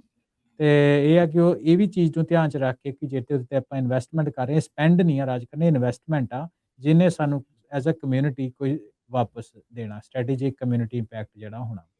ਜਿਹੜਾ ਅਗਲਾ ਇਨੀਸ਼ੀਏਟਿਵ ਰਾਜ ਕਰਨ ਬਹੁਤ ਜ਼ਰੂਰੀ ਆ, ਕਿ ਇਹ ਸਾਰੀਆਂ ਚੀਜ਼ਾਂ ਤਾਂ ਹੀ ਪੋਸੀਬਲ ਆ ਜੇ ਅਸੀਂ ਹਿਊਮਨ ਕੈਪੀਟਲ ਜਿਹੜੀ ਆ ਉਹ ਜਨਰੇਟ ਕਰੀਏ। ਜਿਹੜੇ ਸਾਡੀ ਆਉਣ ਵਾਲੀ ਜਨਰੇਸ਼ਨ ਆ, ਸਾਡੀ ਜਿਹੜੀ ਪੀੜ੍ਹੀ ਆ, ਉਹ technology, finance, policy, entrepreneurship, law, supply chain ਦੇ ਵਿੱਚ ਹੋਏਗੀ, ਤਾਂ ਹੀ ਉਹ ਸਾਡੇ ਕਮਿਊਨਿਟੀ ਦੇ ਜਿਹੜੇ ਕੁਛ ਐਸੈਟ ਬਣਨਗੇ। ਖਾਸ ਤੌਰ ਦੇ ਉੱਤੇ ਐਂਟਰਪ੍ਰੇਨਿਓਰਸ਼ਿਪ ਤੇ ਟੈਕਨੋਲੋਜੀ ਤੇ ਜਿਹੜਾ ਸਾਡੇ ਆਪਣੇ ਟਾਕ ਸ਼ੋਅ ਦਾ ਵੀ ਫੋਕਸ ਹੁੰਦਾ ਵਾ, ਤੇ ਉਹਦੇ ਵਿੱਚ ਖਾਸ ਤੌਰ ਦੇ ਉੱਤੇ ਬਹੁਤ ਜ਼ਰੂਰੀ ਆ। ਪਰ ਬਾਕੀ ਵੀ ਜਿਹੜੇ ਪਾਲਿਸੀ ਮੇਕਿੰਗ, ਸਪਲਾਈ ਚੇਨ, ਇਹ ਵੀ ਬਰਾਬਰ ਦੀ ਜ਼ਰੂਰੀ ਆ। ਚੌਥਾ ਇਹ ਆ ਕਿ ਦੇਖੋ, ਜਿਹੜੇ ਤੁਸੀਂ ਅੱਗੇ ਪਿੰਡਾਂ ਦੀ ਐਗਜ਼ਾਮਪਲ ਲਈ, ਹੈ ਨਾ, ਪਿੰਡਾਂ ਦੇ ਵਿੱਚ ਇੱਕ ਆਪਣੇ ਆਪ 'ਚ ਸੋਵਰਨ ਇਨਫਰਾਸਟ੍ਰਕਚਰ ਆ, ਪਰ ਹੁਣ ਅਸੀਂ ਚਲੋ ਪਿੰਡਾਂ 'ਚ ਤਾਂ ਰਹਿੰਦੇ ਨਹੀਂ, ਅਮਰੀਕਾ 'ਚ ਬੈਠੇ, ਹੈ ਨਾ। ਤੇ ਉਹਦੇ ਵਿੱਚ ਸਾਡੇ ਲਈ ਇਨੀਸ਼ੀਏਟਿਵ ਕੀ ਹੈ ਵੀ ਗੁਰਦੁਆਰੇ ਨੂੰ ਸੈਂਟਰ 'ਚ ਰੱਖ ਕੇ ਇੱਕ ਗਵਰਨੈਂਸ ਮਾਡਲ ਬਣਾਇਆ ਜਾਏ, ਜਿਹੜਾ ਕਿ ਜਿਹਦੀ ਐਗਜ਼ੀਕਿਊਸ਼ਨ ਲੋਕਲ ਹੋਵੇ, ਜਿਹਦੇ ਪੁਰਾਣੇ ਸਿੱਖਾਂ ਦੇ ਵਿੱਚ ਉਹਦਾ ਨਾਮ ਹੁੰਦਾ ਸੀ ਹੰਨੇ ਹੰਨੇ ਮੀਰੀ। ਸੋ ਕਹਿਣ ਦਾ ਮਤਲਬ ਵੀ ਗੁਰਦੁਆਰਾ ਜਿਹੜਾ ਹੈਗਾ ਉਹਦੇ ਅਰਾਊਂਡ ਜਿਹੜੀ ਕਮਿਊਨਿਟੀ ਬਿਲਡ ਹੋਵੇ, ਤੇ ਉਹ ਸਾਰੀਆਂ ਇੱਕ ਦੂਜੇ ਦੇ ਨਾਲ, ਕਿਉਂਕਿ ਗੁਰਦੁਆਰਾ ਇਕੱਲਾ ਪੂਜਾ ਸਥਲ ਨਹੀਂ ਆ, ਨਾਲ ਐਜੂਕੇਸ਼ਨ ਦਾ ਸਪੋਰਟ ਨੈਟਵਰਕ ਵੀ ਹੁੰਦਾ ਹੈ ਨਾ। ਭਾਈ ਕਾਨ ਸਿੰਘ ਨਾਭਾ ਦੀ ਐਗਜ਼ਾਮਪਲ ਦੇਖੀ ਆਪਾਂ, ਗੁਰਦੁਆਰੇ ਦੇ ਵਿੱਚ ਕੀ ਹੁੰਦੀ ਆ, ਤੇ ਉਹ ਜਿਹੜੀ ਇੱਕ ਕਮਿਊਨਿਟੀ ਆ ਗੁਰਦੁਆਰੇ ਦੇ ਅਰਾਊਂਡ ਐਸਟੈਬਲਿਸ਼ ਹੋਵੇ। ਤੇ ਰਾਜਕਨ ਜਿਹੜੀ ਇਹਦੇ ਵਿੱਚ ਇੱਕ ਚੀਜ਼ ਆਪਾਂ ਨੂੰ ਬਹੁਤ ਧਿਆਨ ਰੱਖਣ ਦੀ ਲੋੜ ਆ, ਤੇ ਮੇਰੀ ਉਹ ਖਾਸ ਤੌਰ ਦੇ ਉੱਤੇ ਗੱਲ ਇਹ ਹੈ ਕਿ ਜਦੋਂ ਲੋਕੀ ਆਪਾਂ ਇਦਾਂ ਦੀ ਗੱਲਾਂ ਬਾਤਾਂ ਕਰਦੇ ਆ ਨਾ, ਤੇ ਕਈ ਲੋਕੀ ਆਬਜੈਕਸ਼ਨ ਕਰਦੇ ਆ ਕਿ ਤੁਸੀਂ ਇੱਕ ਸੋਸ਼ਲਿਸਟ ਇਨਫਰਾਸਟ੍ਰਕਚਰ ਜਿਹਾ ਬਣਾਉਣ ਦੀ ਗੱਲ ਕਰਦੇ ਹੋ। ਇਹ ਗੱਲ ਨਹੀਂ ਆ। ਆਪਾਂ ਜਿਹੜੀ ਹੁਣ ਗੱਲ ਕਰ ਰਹੇ ਆ, ਇਹ ਸੋਵਰੈਨਿਟੀ ਦੀ ਗੱਲ ਆ, ਪ੍ਰਾਈਵੇਟ ਪ੍ਰਾਪਰਟੀ ਓਨਰਸ਼ਿਪ ਹੈ ਨਾ, ਦਸਵੰਧ ਦੀ ਗੱਲ ਚੱਲ ਰਹੀ ਹੈ, ਜੋ ਗੁਰੂ ਸਾਹਿਬ ਨੇ ਸਾਨੂੰ ਸਿਧਾਂਤ ਦਿੱਤੇ, ਆਪਾਂ ਉਹਦੀ ਗੱਲ ਕਰ ਰਹੇ ਹਾਂ। ਕੋਈ ਸੋਸ਼ਲਿਜ਼ਮ ਦੀ ਗੱਲ ਨਹੀਂ ਆ। ਤੇ ਦੂਸਰੀ ਚੀਜ਼ ਆਮ ਤੌਰ ਦੇ ਉੱਤੇ ਇਹ ਹੁੰਦੀ ਹੈ ਨਾ, ਵੀ ਜਿਹੜੇ ਬੰਦੇ ਕੋਲ 4 ਪੈਸੇ ਹੋਣ ਤੇ ਕਮਿਊਨਿਟੀ ਵਿੱਚ ਇੱਦਾਂ ਗੱਲ ਬਹਿਣੀ ਵੀ ਯਾਰ ਇਹਨੇ ਪੈਸੇ ਕੋਈ ਨਾਨ ਐਥੀਕਲ ਚੀਜ਼ ਕਰਕੇ ਕਮਾਏ, ਹੈਰਾਫੇਰੀ ਕਰਕੇ ਕਮਾਏ ਹੋਣੇ ਆ। ਇਹ ਚੀਜ਼ ਵੀ ਧਿਆਨ ਰੱਖਣ ਦੀ ਲੋੜ ਆ ਕਿ ਪ੍ਰੋਫਿਟ ਤੇ ਐਥਿਕਸ ਜਿਹੜੇ ਆ ਇਹ ਕਨਫਲਿਕਟ ਨਹੀਂ ਹੁੰਦੇ ਆਪਣੇ ਆਪ ਦੇ ਵਿੱਚ, ਹੈ ਨਾ। ਜੇ ਆਪਾਂ ਐਗਜ਼ਾਮਪਲ ਲਈਏ ਤਾਂ ਭਾਈ ਮੱਖਣ ਸ਼ਾਹ ਲੁਬਾਣੇ ਦੀ, ਉਹ ਮੰਨਿਆ ਜਾਂਦਾ ਵੀ ਲੁਬਾਣੇ ਭਾਈਚਾਰੇ 'ਚੋਂ ਏਸ਼ੀਆ ਦਾ one of the richest person ਸੀ ਉਸ ਟਾਈਮ ਦੇ ਉੱਤੇ, ਜਿਹੜੇ ਗੁਰੂ ਤੇਗ ਬਹਾਦਰ ਜੀ ਮਹਾਰਾਜ ਦਾ ਸ਼ਰਧਾਲੂ ਸੀ। ਸੋ ਜਿਹੜੇ ਅਮੀਰੀ ਤੇ ਐਥਿਕਸ ਜਿਹੜੇ ਆ ਨਾ, ਫॉर ਸਮ ਰੀਜ਼ਨ ਕਮਿਊਨਿਟੀ ਦੇ ਵਿੱਚ ਇੱਦਾਂ ਮੈਨੂੰ ਦੇਖਣ ਨੂੰ ਮਿਲੇ ਆ ਕਿ ਉਹ ਇੱਕ ਡਾਇਗਨਲੀ ਆਪੋਜ਼ਿਟ ਆ, ਜਦ ਕਿ ਇੱਦਾਂ ਦੀ ਗੱਲ ਨਹੀਂ ਹੁੰਦੀ। ਤੇ ਇਹ ਕੁਛ ਚੀਜ਼ਾਂ ਜਿਹੜੀਆਂ ਆਪਾਂ ਨੂੰ ਧਿਆਨ ਦੇਣ ਦੀ ਲੋੜ ਆ। ਜਿਹੜਾ ਸਾਡਾ ਪਾਥ ਆ, ਜੇ ਤੁਸੀਂ ਸੋਵਰੈਨਿਟੀ ਦੀ ਗੱਲ ਕੀਤੀ, ਸਾਡੇ ਸਰੋਤੇ ਤੇ ਵਿਊਅਰਸ ਨੇ ਸਾਨੂੰ ਫੀਡਬੈਕ ਦਿੱਤੀ, ਤੇ ਆਪਾਂ ਤਾਂ ਅੱਜ ਇਕਨੋਮਿਕ ਐਂਗਲ ਦੀ ਰਾਜਕਰਨ ਗੱਲ ਕੀਤੀ ਆ। ਸੋਵਰੈਨਿਟੀ ਇਕੱਲੀ ਥਿਓਰੀ ਦੇ ਵਿੱਚ ਨਹੀਂ ਬਿਲਡ ਹੁੰਦੀ, ਇਹ ਬਿਲਡ ਹੁੰਦੀ ਹੈ ਬੈਲੈਂਸ ਸ਼ੀਟਸ ਦੇ ਵਿੱਚ। ਤੁਹਾਡੀ ਕੈਪੀਟਲਾਈਜੇਸ਼ਨ ਜਿਹੜੇ ਤੁਹਾਡੇ ਹੈਗੇ ਆ ਉਹਨਾਂ ਦੀ, ਤੁਹਾਡੀ ਟੈਕਨੋਲੋਜੀ ਦੇ ਪੇਟੈਂਟਸ ਤੁਹਾਡੇ ਕੋਲ ਕੀ ਆ, ਤੇ ਜਿਹੜੇ ਤੁਹਾਡੀ ਆਪਸੀ ਕਮਿਊਨੀਕੇਸ਼ਨ ਆ, ਤੁਹਾਡੀ ਟੈਕਨੋਲੋਜੀ ਆ, ਤੁਹਾਡੇ ਇੰਸਟੀਟਿਊਸ਼ਨ ਕਿੰਨੇ ਸਟਰੋਂਗ ਆ, ਉਹਨਾਂ ਦੇ ਵਿੱਚ ਕੀ ਗੱਲਾਂ ਹੋ ਰਹੀਆਂ, ਉਹ ਤੁਹਾਡੀ ਸੋਵਰੈਨਿਟੀ ਦਾ ਜਿਹੜਾ ਉਹ ਪਿਲਰ ਬਣ ਗਏ। ਜੀ ਬਿਲਕੁਲ ਜੀ, ਬਹੁਤ ਧੰਨਵਾਦ, ਬੜੀ ਮਿਹਰਬਾਨੀ। ਮਿਲਦੇ ਹਾਂ ਫਿਰ ਆਪਾਂ ਅਗਲੀ ਵਾਰ। ਅੱਜ ਦੇ ਪ੍ਰੋਗਰਾਮ ਦੇ ਵਿੱਚ ਇੰਨਾ ਹੀ। ਸਭ ਨੂੰ ਪਿਆਰ ਭਰੀ ਸਤਿ ਸ਼੍ਰੀ ਅਕਾਲ। ਸਤਿ ਸ਼੍ਰੀ ਅਕਾਲ।